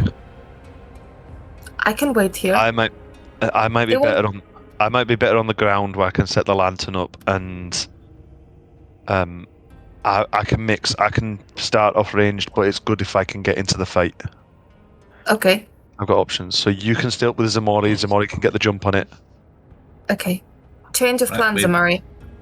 Right. Balrick will go get the others because he can help patch Arquen up, and you and me stay here and wait and keep watch. Let's transfer you over. So, I can just keep still. Just put Aderyn down. I can probably just put Aderyn down. You're not going to move. Obviously, we go back over to the hull, so you guys can see. But then I'll just put Aderyn down, I think. As long as and Aderyn's head, as long as you two don't move, you should be fine. Just if I'm not there to help keep you stealthy, please don't try anything until there's distractions going on. Okay. Right? Can you tell Arquen that he was wrong? I can do sneaky things. I don't just explode things. I'm good for communications. You're incredible. You're incredible. I'm proud of you. All right. Now to blindly find my way back down this building. Oh yeah. Okay. Pass Without Trace goes with you, doesn't stay with Aderyn and Ximori. But that's why So we stay quiet. So the fact that you have dark Staying still. vision does disadvantage you on this stealth check. So disadvantage stealth check, but with Pass Without Trace. Me, yeah. Yes. Okay, that was a 15 and a 2 on the dice for a 23, minus 2 for 21. They rolled really well on their perception and got a total of 20. Ooh, that was close. Gahana is too distracted. It is just the other cultists rolling perception, and they're not that perceptive. That's Balrick, there is one dire moment where, like, you know, the classic, like, it puts the foot down and it just crumbles, and there's a rock tumble, and it's just shifting rocks. Someone inside is like, must be the wind. Must be that. Damn squirrels. I think one of them you see. One of them goes over to the window, like the small windows that are up on like the line up on the top row, and like takes a look outside the window. And Ximori, you press yourself in between the two windows, like flat up against the wall, and they just can't see the shit. Yeah, sorry, Balrick. Just there. You're like, thank God he's so willowy. And you just then continue down. Thank God he's so thin and willowy and weedy looking. And you are able to skate back to where the rest of your party were hiding. Yeah. Alright, guys. Okay. We don't have time. We don't know exactly how long we've got, but they're waiting for sunset. I don't know when sunset is down here. They've got a timepiece. Unless anyone's got a pocket watch on them or anything. No, Right. I ain't got that kind of cash. Exactly. They're loaded in there, apparently. Plan of action. Aderyn and Ximori are able to see through a hole in the ceiling. Aderyn's going to keep his aerial support. Ximori presumably is going to jump in at the opportune moment to cause absolute carnage. There is 2 entrances at the main door, obviously, and there's a side entrance where we can do a 2-pronged attack. 4 of us here. I'm going to patch you up, Arquen, make sure you're fighting fit. I reckon main entrance, maybe me and you draw the most of the attention. Arquen. Tauri, you and Lesley going through the side. Lesley can then dash in, cause some chaos with his Wonder Blades, and you're pretty out of view then to be able to provide support. Hey? Sure. Remember that anyone who is near me, I can protect with my shield and the like. I think my aim is that where the distraction, they go for us initially. Hey? What fun! And then if Lesley, once you and Tauri, once you've like visible and they're going after you, go to get yourself as close as you can to Arquen. I'm gonna try and mix up ranged and melee, cause some chaos. Right. Kids are in the back. I can. If you're entering the main door, kids are in the back left. So watch that corner. Yeah. Do we have any healing potions or anything? I can't remember. I've got you. Don't worry. I'll patch you up now. I'm going to try and, the moment I get in the doorway, dump the lantern down. So there's going to be view because it is dark. I also have my own lantern, but I can just... Yeah. I'm going to try and drop it down in the doorway pointing inwards because it should provide a lot of light there. Alright. Arquen, come here. I'm going to spend about a minute. I'm going to give you a potion of healing because I do have one. Excellent. I have a potion of greater healing. I have a potion of healing and a potion of greater healing. How bad are you? I'm 19 out of 87. I will remind you the rules that we use: full healing because you're not rushing drinking it on a bonus action. Good point. So it says I will give you plus 4, which so 20. is 20. 20 and a 10 because I'll give you both. Chug them both. Thank you. And then also, what does that leave you with? 59? 49 out of 87. Cool. 2 cure wounds. I do also have a second level cure wounds, but it is my last spell slot. I've got 2 first level spell slots and 1 second. I'm going to use... You give me 1. That's that leaves me with a Zephyr Strike hit available. Yeah. So yeah. I'm going to use 1, 2d8 so that's plus. 2d8. Are you doing it at second or first level, Chris?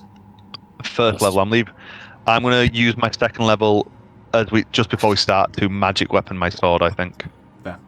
How long did the recon take? Probably about 10 minutes. Yeah, probably about climb up, 10 minutes, investigate, and for back. Balrick to get back stealthily. You're not able to move quickly doing this. It does take time. Yeah. Sure.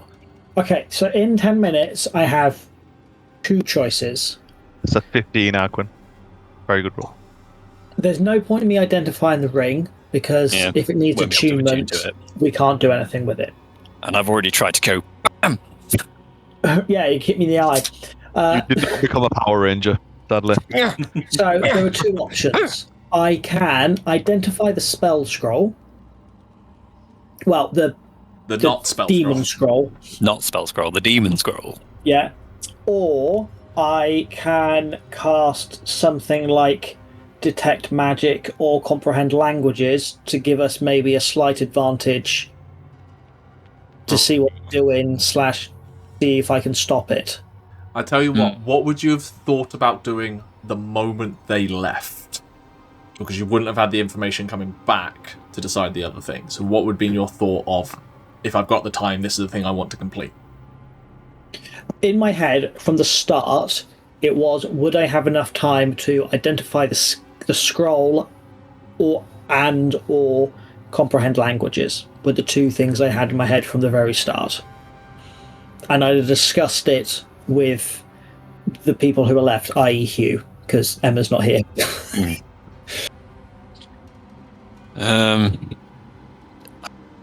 I am half tempted to say do the scroll because it's demonic in nature, and if we think it's some kind of magical demon scroll, then we might be able to use that to counter their own demon magic. The one challenge is we don't want the kids to see us summon demons. I don't give a fuck what the kids see. The kids have seen enough already. I'll identify the scroll. You identify the scroll. Upon identifying the scroll, they're alive. You now fully comprehend what this spell scroll is. It is a spell scroll of protection from fiends. Exactly what we needed. Okay. Can anybody use that? I do believe so. It is Any not a kind of spell roll scroll. involved? So, Scroll of Protection. Use an action to read the scroll. Encloses you in a physical barrier that extends out from you in a 5-foot radius, 10-foot high cylinder. For 5 minutes, the barrier prevents creatures of the specified type, in this case fiends, from entering or affecting anything within the cylinder. Cylinder moves within you, remains centered on you. However, if you move in such a way that a creature of that type would enter the cylinder, the effect ends. A DC 15 charisma check allows a creature to overcome the barrier. With an action, that would take the creature to do. Okay. I'll keep it in my back pocket, I think. You could give it to one of the people who's going to be close up to the demons.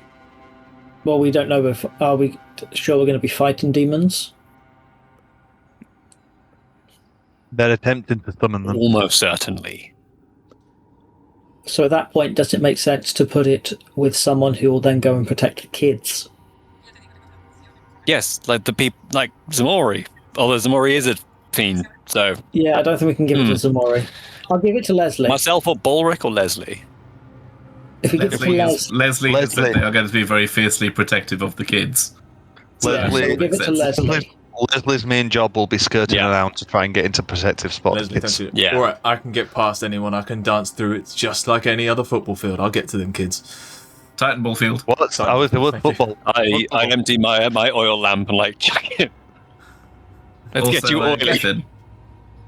Also, Gethin, Northern, please. I was trying. Don't look at me.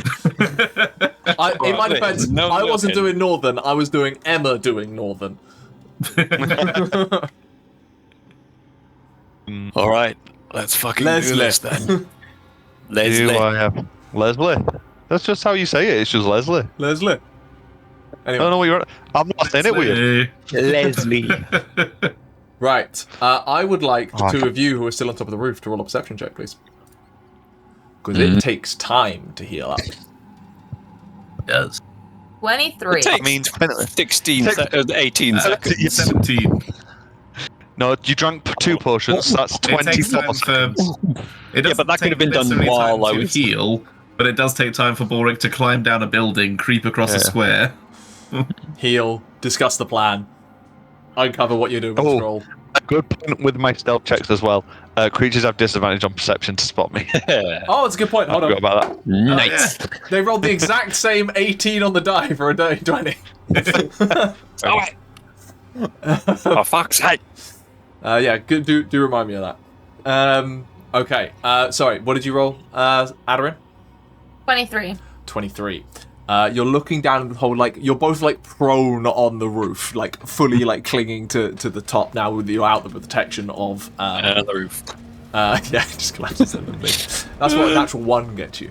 And you start to see Galhana like hold up this thing. That with that kind of roll, you see that it's not like from the angle like she was looking at it like it was a timepiece, but it is like almost like a sundial that has a moving shadow on it.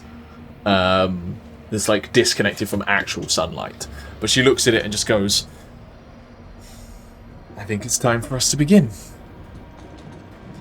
In fact, if Finian was correct, it might be useful if they turn up. Let's speed things along. Do I hear that? I would say that with your detect thoughts still maintaining, I'm okay with your weird telepathic nature for it to extend out to that distance, having connected up. That's the surface thoughts that you get. And she starts... Go on. I'm gonna quickly whisper to Ximori. It's starting. They're doing something. And they know that we're coming. And they think that it's going to help. Just be on guard. I'm going to warn Balrick and the others. And I'm going to mentally relay to Balrick. Balrick, you guys need to come now, but also they are expecting you, and I think that it weirdly helps them for us to interfere. I don't know what is going on, but it's going on now. What are we? Right, You Aderyn, see Galhana... You need to bomb the altar. You see Galhana Explode. open up a book of some kind and just begin uttering in abyssal words of profane language that you understand, Ximori, to be a calling of the night down upon this city and the beckoning of anguished souls left buried underneath its foundations. And you just begin to see this pervasive gloom that has settled upon this space begin to thicken in patches and writhe and begin to coalesce in the space behind her, growing and pulling onto the thorned crown that sits jammed upon the head of some sort of deific statue behind her. As power begins to grow, both of you see specifically huddled in the far crate, the two children hold on to each other. You see this kind of energy kind of coalesce around them and become tangible. Like fear itself is becoming physicalized in the space and being drawn in towards the crown. Tendrils begin pulling from the ceiling. You can see it out of the roof, coming from the very ceiling of the chamber itself, almost pulled from the city above down into this space, coalescing this animus of fear into a singular point as the ritual begins. And I'm starting a countdown for that. Ximori want me to blow up the book? Blow up the book. I blow up the book. Okay, I think at that point we're going to roll initiative. We're in position. Yeah, you guys would have been running up. I also want to cut to one moment that I meant to do before prefacing all of that, where you would have seen, I'm assuming you guys were constantly keeping an eye on things in the chamber. Yeah. Right. You would have seen Galhana at some point like wander over to the crates and like speak some words to the figures in the crate. Kind of a heated exchange.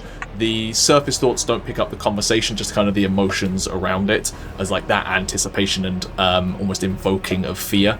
And then that's just before that she then started conducting the ritual. And I would like everyone to roll initiative. Initiative. We're gonna get. This is gonna be really fun. We're gonna have one round of combat. Does And then we're going to have to think on it for exhaustion take away from initiative? Yes, it does. It's fine. I blew up the book, so there's no ritual, right? Gethin? That's how it Right? looks like Gethin. Round of combat. We ended it. The end. Ta-da! Yay! Joke's on you! I'm like a polyditer. I've got a holographic memory. I don't need the book. Arquen was right. Oh, I'm my just brain. loading. Sorry, I just need to do numbers. Be the dynamite, Aderyn. Be the dynamite. Not saying that's a bad thing. I have two personalities: walkie-talkie, dynamite. Inside you, there are two wolves. Hey, it's better than being a punching bag. Right, 25 to 20. You're training dummy because you're a doll. Okay. Good point. Nope. Guys, 20 to 15. guys. 17. 18. Let's. Lesley rolled a 17, so give me those again. 17. 18. 15. So, Balrick, Ximori. So just everyone, right? Balrick, Ximori, Arquen, Lesley, Arquen, Tauri. What did Aderyn get? 12? It's not bad. Not bad. Yeah, but Tenor Not Speaker is going first because she's blowing up the book. I already did my job, guys. It's Yeah, up we're to you now. definitely we're definitely surprising them. I fulfilled my I mean, character role. you two are. Paul, And then Ximori, Lesley, Arquen, you were 17 as well, yeah? Yes. Cool. So The idea was that we would go in first, but Lesley there was the first. opportunity. And what was Aderyn, sorry? 12. Cool. Galhana does go first because she rolled a dirty 20. No, she doesn't. No, she didn't. Runs away. Does the and blind- then- Did I wasn't expecting her to go Uh, first. Even if she goes first, are you saying that she goes before the explosion then? No, so 'Cause she what- doesn't- genuinely okay. her action is going to be the ritual. Oh my god, oh my god, Use their action to start the Surely ritual. they're surprised. They will be surprised. No, that's a good point. They are We get to surprised. go again. So I prefer Oi, oi, oi. 5.5's surprise, which gives them disadvantage, so it might shift where they are in initiative. So bear with me on that. Galhana They have disadvantage Now- on initiative. now will actually go after Balrick and Ximori. Take that. That's better for them. And they were already... Yeah. No one else moved. But Galhana does now go later. Hey, I still think that's a plus for us. Well, your thing is Aderyn is last in initiative. No, I find it- potentially then. I mean, I will No, point out Aderyn Aderyn has is- inspiration. No, I think also, no, for the sake of the narrative, Aderyn is the one triggering initiative here, and since it was the end of initiative, we'll Yeah. just loop Aderyn round to the top. Potentially Yeah. Um, I do find it funny if Ximori goes first, just surprise, and just drops out the ceiling, takes 30 points of damage. He's still hidden. for the sake of this, those of you who are running, to get to the front door, will use your movement for round one, because I think Aderyn warned before ritual was going, so you would have started moving. That's Yeah. one round of movement, and then another round of movement gets you there with your actions still just at the door, essentially.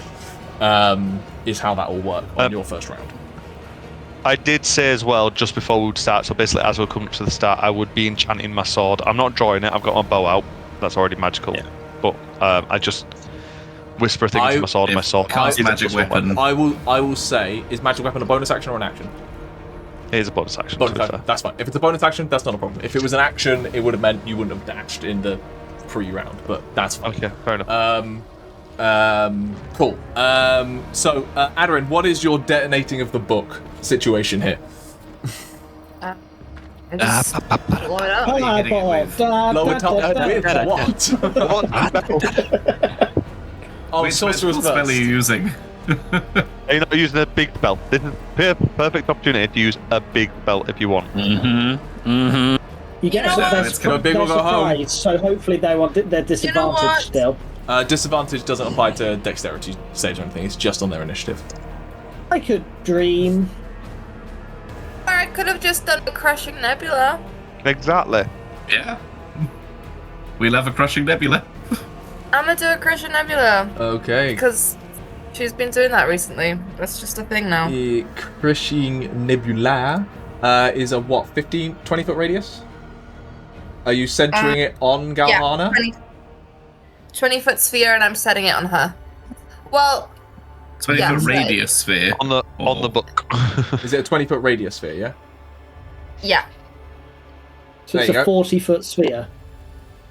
Centering it on Oh, the no, book. radius, not diameter. Get rid of my one. We'll get. Yeah, there's no better place for that, is there? Like, No, no, you No. can't reach. Yeah. You can never reach all. you could either never get reach 4 of them or her and 2 others. Yeah. Yeah. Okay, is that a Constitution save? That is indeed a con save. Okay, the Fanatics do. Fanatic 1, con save 50. Wait, so it's if they start their turn in that area, yes, they it's start 2d6, the and turn. if they end, then they make a con save. Okay, so it's on their turn, they'll be rolling against this. A swirling cloud of nebulate gas and hot energy. Just check, where was Aderyn put in the centre? Because it might change who can Yeah, get 'cause out does of it this on mean their that- movement. They automatically take the damage if they start. Yeah, they start their turn in there, so they'll Yeah. be taking the damage at the start of their turn, guaranteed. It's just Yeah. what they do after that. As this erupts in the space, there are shouts of alarm as everyone turns to see where the kind of magic, like they all scan. One of them points up to see you two on the roof. They're now aware of where you guys are, and that brings us to the top of initiative, which is Balrick. As you They spend your are. movement I will rushing add. into the scene. They are obscured and blinded, and it is difficult terrain. They're Obscured, blinded. and difficult terrain. Are they just blinded while they're in there, or are they blinded? Just to be clear. Just the area, while Is in it- the area. Yeah, it's essentially it's Hunger of Adar, isn't it? Yes. No. Yeah, it's Hunger for Alarm with different. It's Hungry Haydar. They are in a black hole. Creatures fully within the area are blinded. Thank you. Yeah. That tickled me. That's an Oxventure joke for you there. Are they Oh, yeah. obscured? Yeah. Yes. No, It's like filled with yeah, coffee no, and like soft otherwise, yeah. whispers and slurping noises. Hers is different. Hers is different. Deck, I was thinking would be circling up above. Okay. Purely because it's much cooler if when I come in, he Oh, we're dives circling down through. above. Yeah, as in he dives down through the hole to get this guy on the stairs. Anyway, I'm gonna run in. I'm gonna use my object interaction to drop my light. Your movement gets you here. Gets you on. Oh, it gets me here, Yeah. That makes not to the sense. doorway. Actually, no. You have 35 feet of movement, don't you, Chris? Yeah. So that would have been That gets you 15 feet extra. literally in the doorway. There? Low cunts will be there someday. I'll give you that. That's fine. 15 more feet. Yep. So yeah, I get there first. I'm gonna use my object interaction to drop my torch, my lantern in the doorway, giving a 120 foot cone of light. So What happens is the light permeates this space. It lights it up, but only to dim light. The bright light is diminished by this space, but it does functionally provide light. do we need this? Or just want to say it's. Oh. That's Oh my 120 God. foot. Get rid That's of it. 100. That's a bit much. I don't like it. Get rid of it now. Yeah. Can we just assume the whole room is illuminated? Everything bar the corners as you enter are illuminated. Yeah. It's not going to be a Yeah. problem. Yeah. Let's put it that way.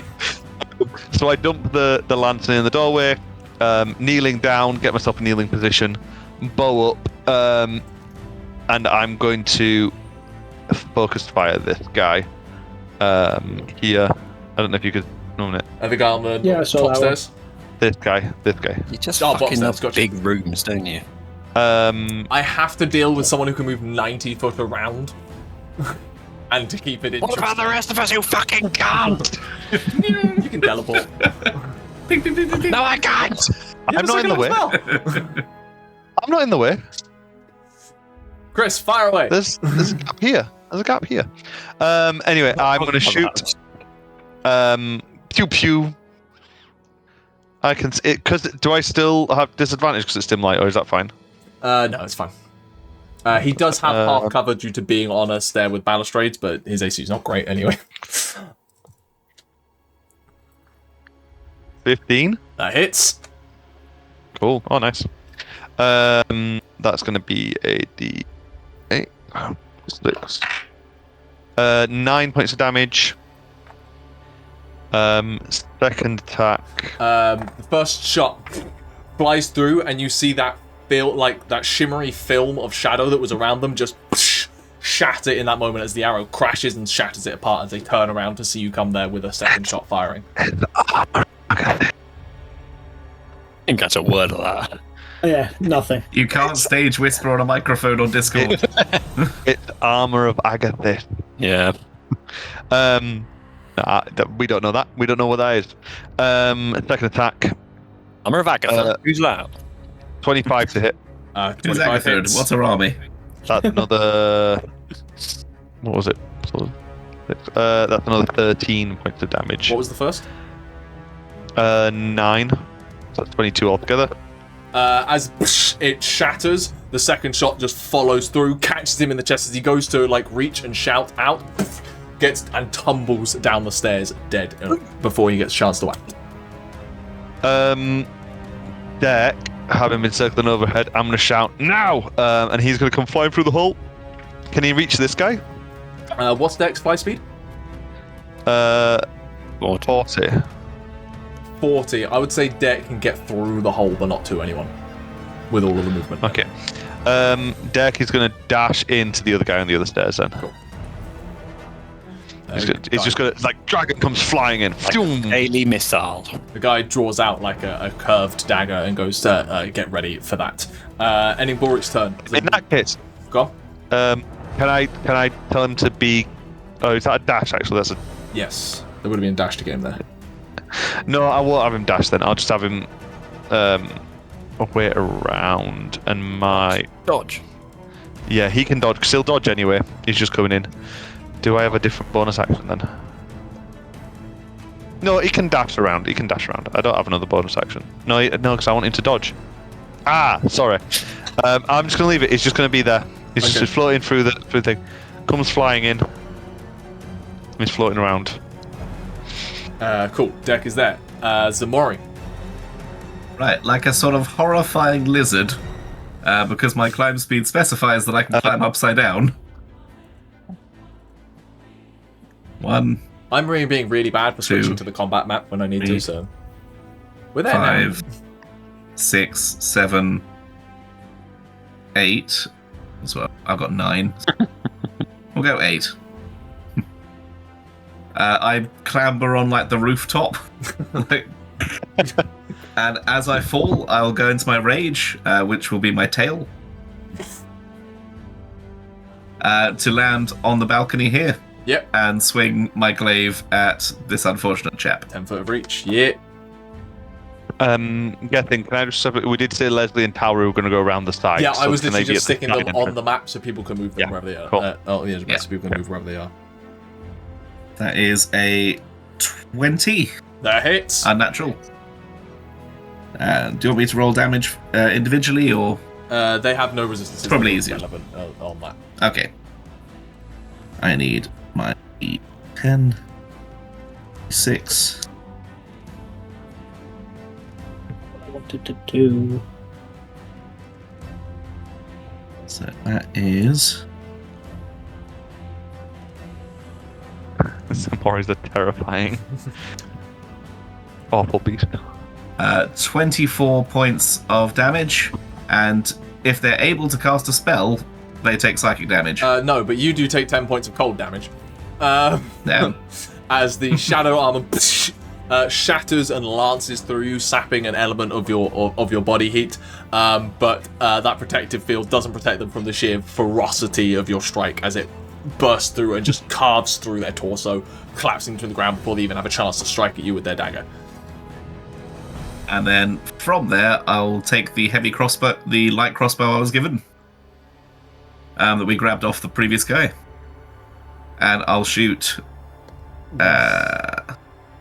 You wouldn't have been able to hold the glaive and do the wall climb, so your free-move weapon change would have been to grab the glaive. Yeah, that's fair. In that case, I will throw the glaive like a javelin. Leap. I mean, yeah, actually. Sure. I'm going to disadvantage just... Yeah.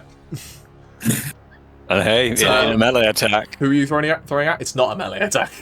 It's a strength attack, it's not a melee attack. This one. And that one, yeah, sure. So disadvantage to throw a non-throwing weapon, but... Can I go reckless at this point, or do I have to call that for all reckless of them? Reckless is melee. Is reckless not melee anyway? Not on this, it's strength-based attacks. Oh, okay. Right, disadvantage. So now 20 and a 14 on the dice, so it's 21. That does hit.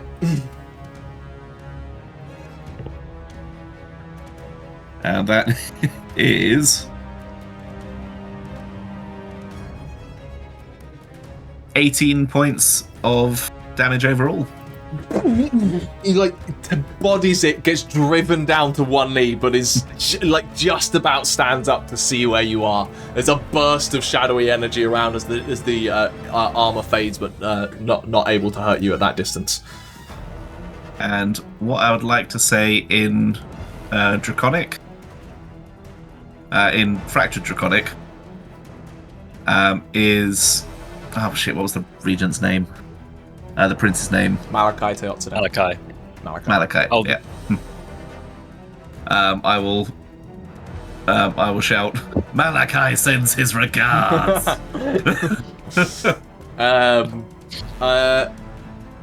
Yeah, I don't think any of you are perceptive enough at that point to see stuff, especially through the obscured stuff, to see what the people in the crates do.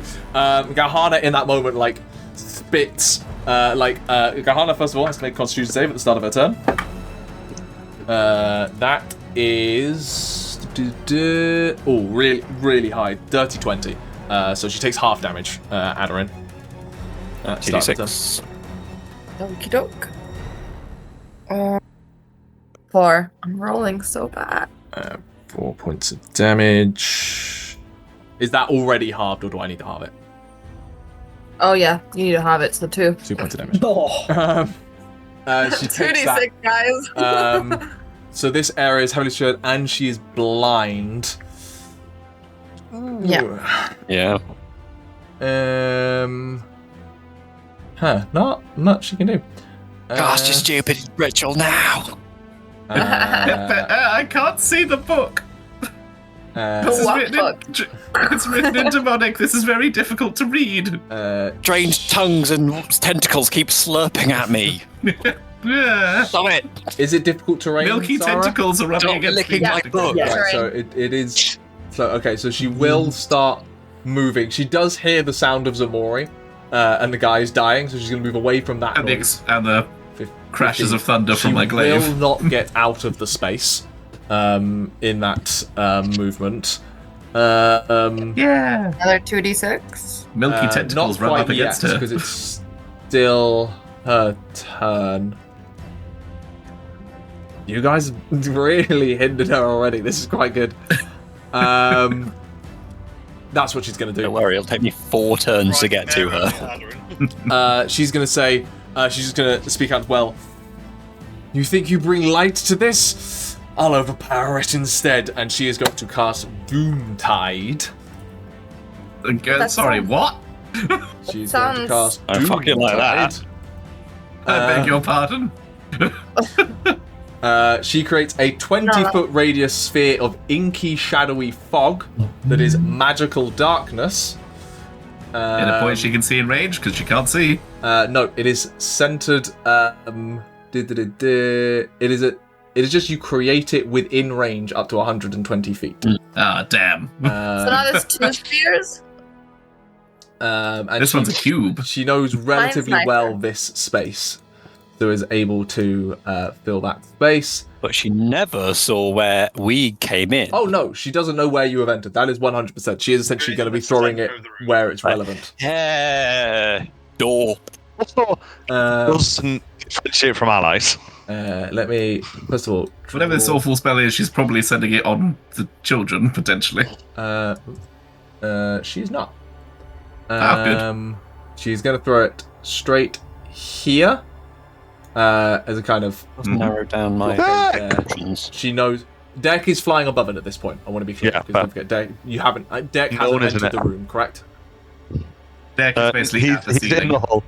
In the hole, if he's fine. Aderyn wants to jump on deck, yeah. In the hole, he's fine. But yes, that is magical darkness. You cannot see through it. And we'll see what happens after that.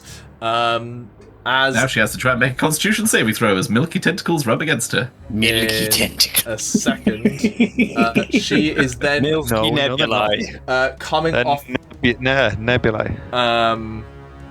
I'll do that immediately following. Yeah, the Milky Way.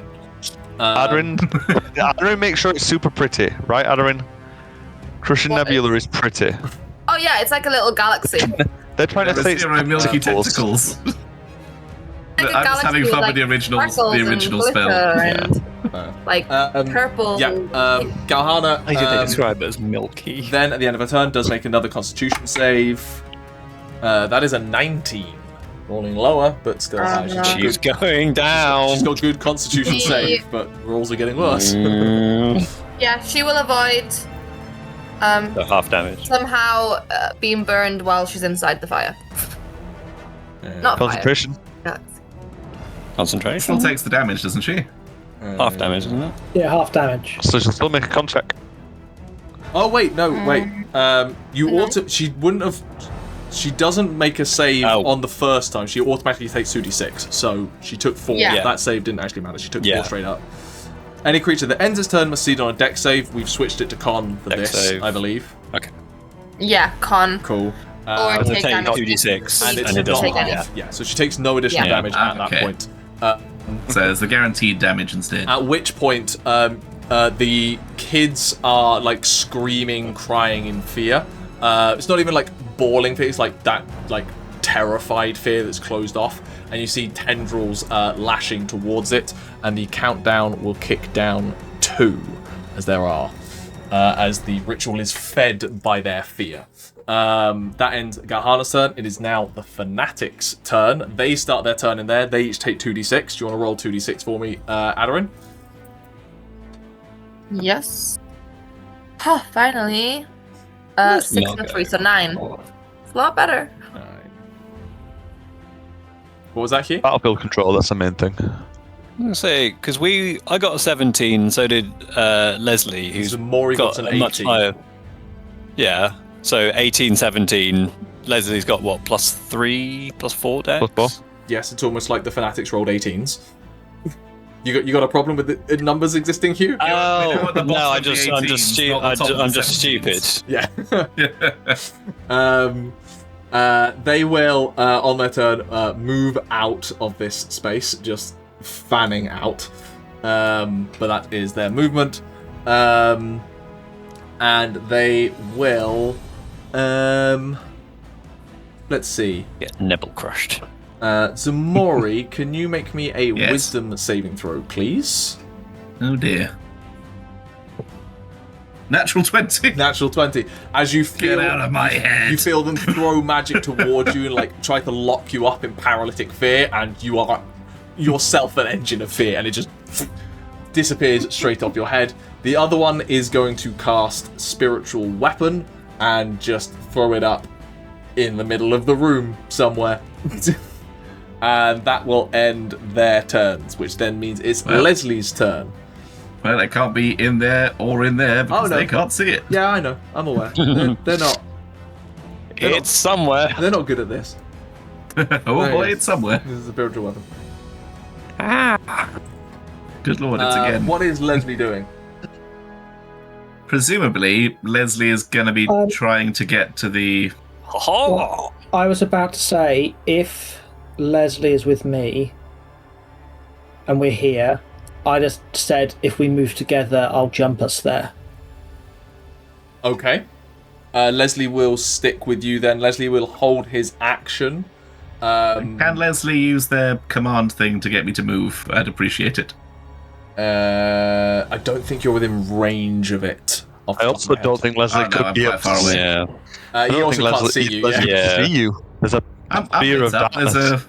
There's a sphere of darkness in the way. True. Yeah, sorry. That's right.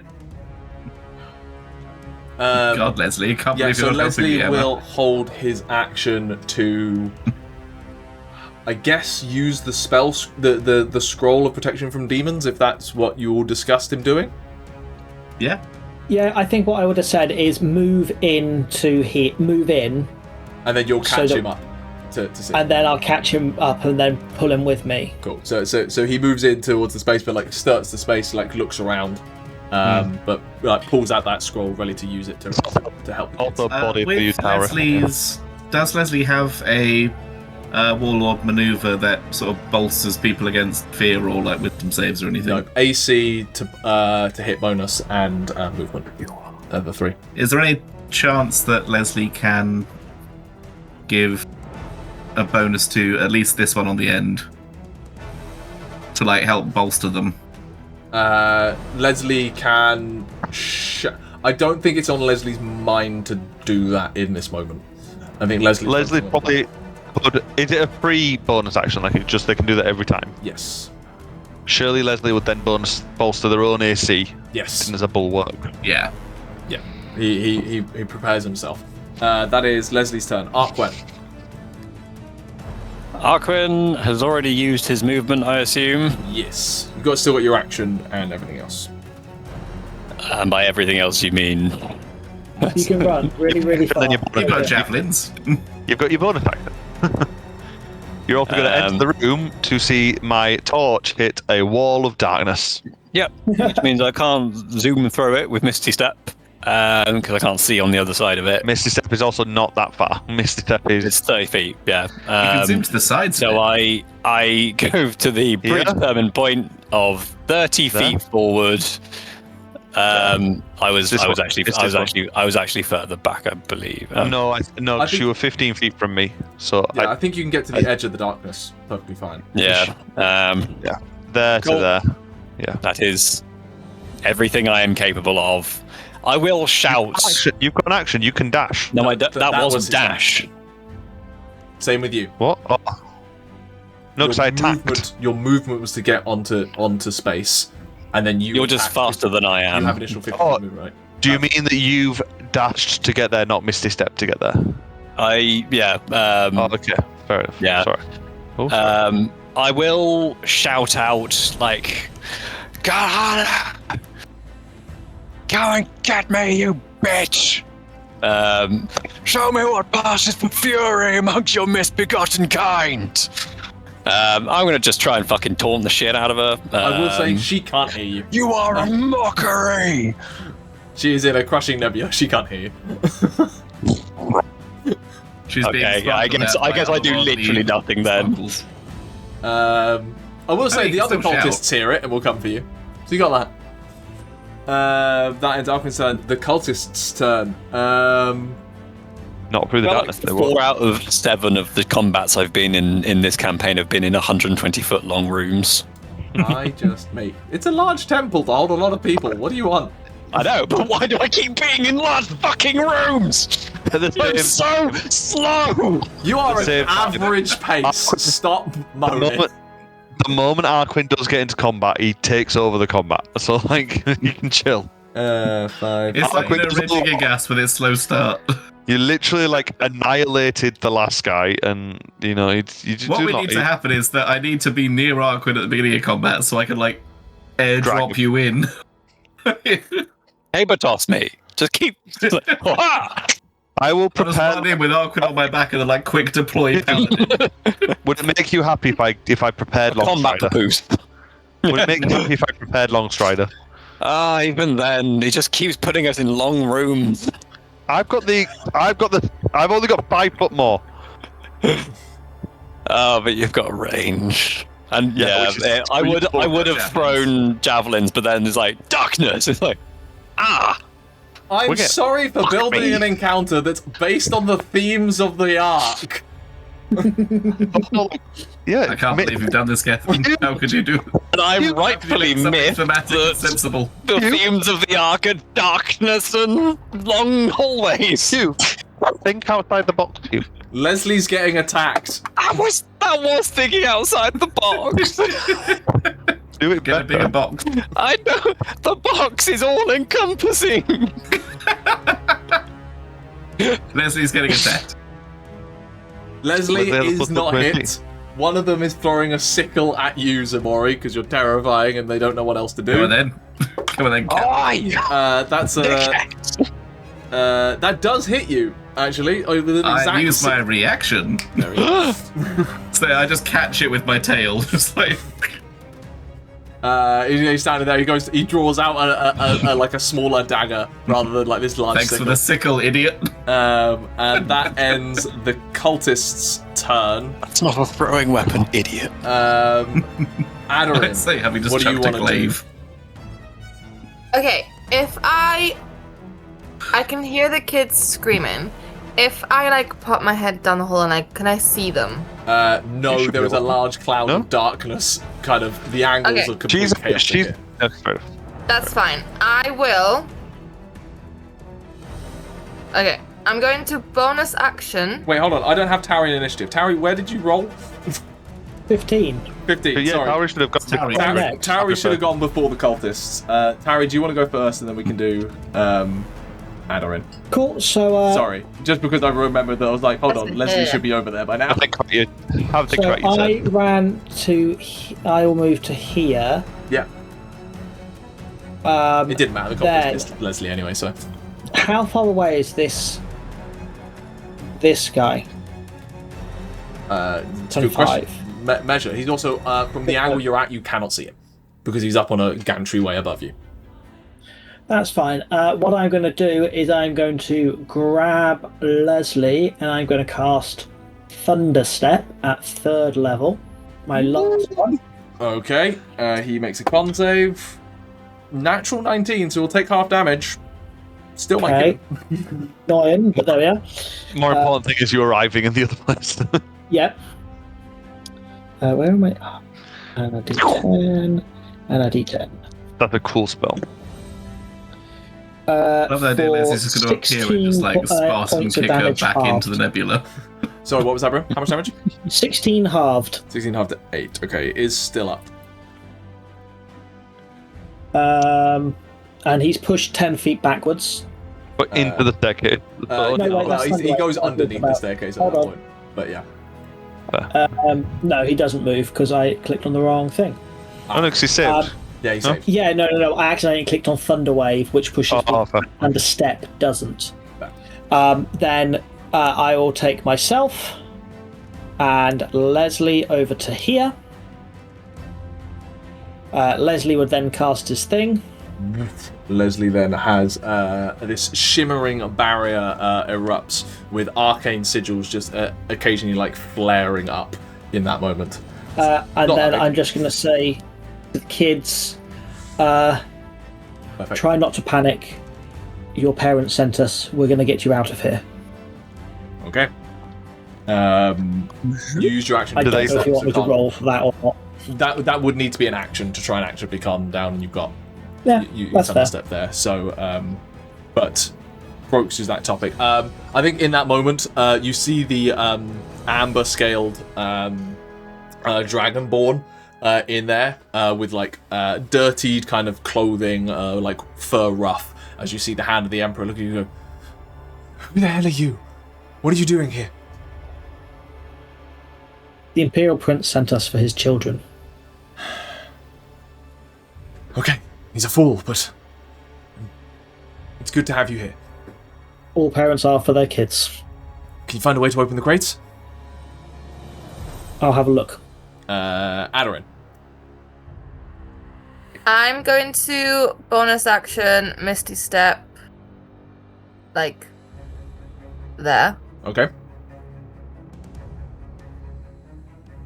Oh wait, how do I move my thing? There you go. You got it. It's You gone got it. below. Okay. And then I'm going to move my full movement, so there. Okay. So I'm hoping from there I can then see Tauri and the cages and the kids. Yeah, definitely. So. It's dim light, but you can see it. And you've got dark vision, so... Yep. Can I mentally tell Tauri, I can get the kids out here. Tell them not to panic. Tell them to let me do it. I need them to let it happen. How many... do you know that there's 3 people here, not just 2?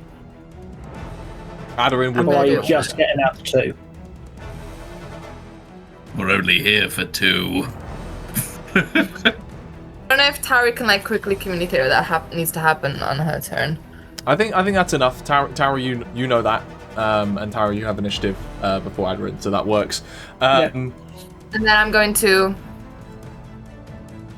Hopefully they're calm enough because Tauri has been talking with them. I would like to vortex swap. You I will cannot have cast on cast the 2 leveled spells in a single turn. Oh! God damn it. I always forget because Misty Step's a bonus action. It's a tricky thing. But you have... That's fine. We've got 2 people there. We'll be able to do it next. Yeah. And that saves me from having to do my crazy idea that probably wouldn't work. I'm going to tell Tauri then. Keep them calm. Explain to them that they need to let this happen and I can get them out of there. And then we'll need to, bolt out of this door. If the masked person in front of me, they might be an issue. They might come after them. And then I'm going to just focus and kind of prepare myself to make it happen because I will try and use... Do I have a quicken spell? Even if you have... I mean, you won't be able to do that. However, you could shoot a cantrip at the cultist in front of you. You could be saying, I need to be careful of the cultist in front of me while going pew pew pew pew pew. Yeah, I'll do that. I'll do that. I'm going to Sorceress burst the cultist in front of me. Go for it. No, I can't. Yeah, can I? Yeah. Yes, because It's not a level. Okay. You can just blast him. So anyway, she started blasting. Yeah, so I will do that to him. And somehow Ximori got a bolt to the back of the head. There was a wall behind me! How did this 22 happen? hit. 22 does hit.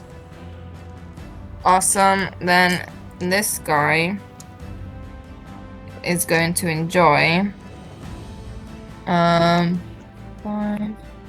plus 6, that's 11. I'm gonna do cold.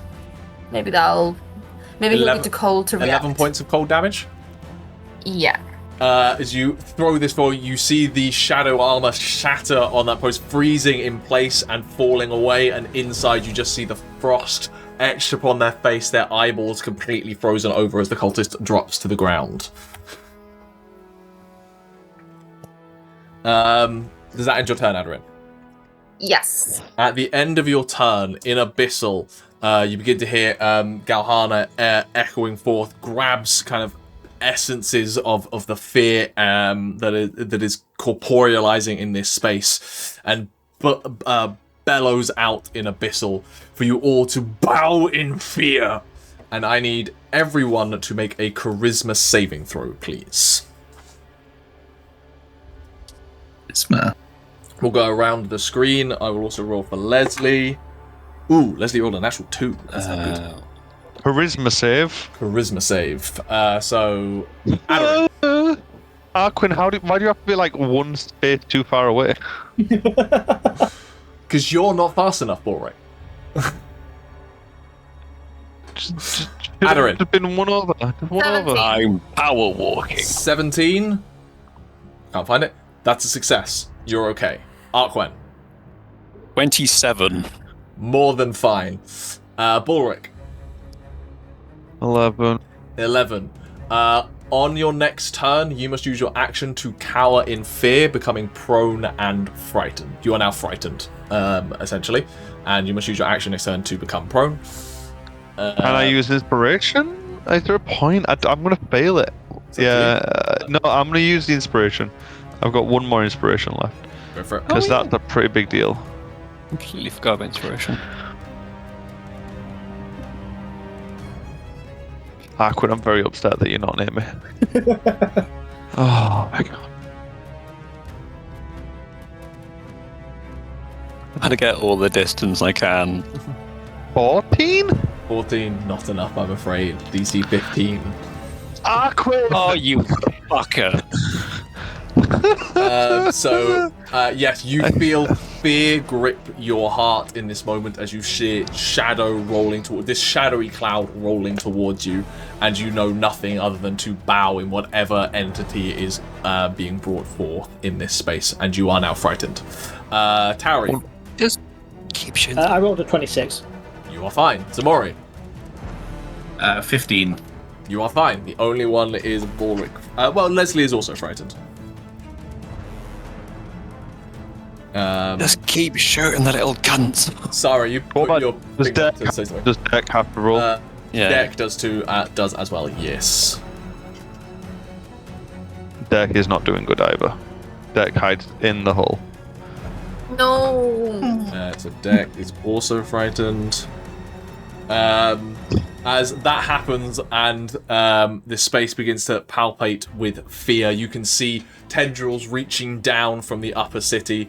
The children themselves seem to be like a font, almost a focal point for all of this as it's like passing through them. You and Lesley can see Tauri. Like their fear is almost a stronger or closer source, essentially, than wherever else is being pulled from. And you can see this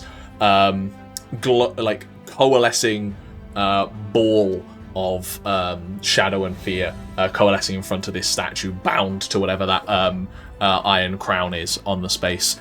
This place is full of roiling magic, darkness, and fear as chaos is springing around. We are going to have to pause this encounter there and pick it up next time because it is late.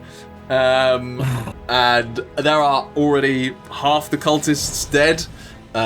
One more round. One more round. And you are at the kids, potentially able to do something there. But as I say, we'll have to pick this up next time and continue telling this chapter of our story another time. But until then, see you later.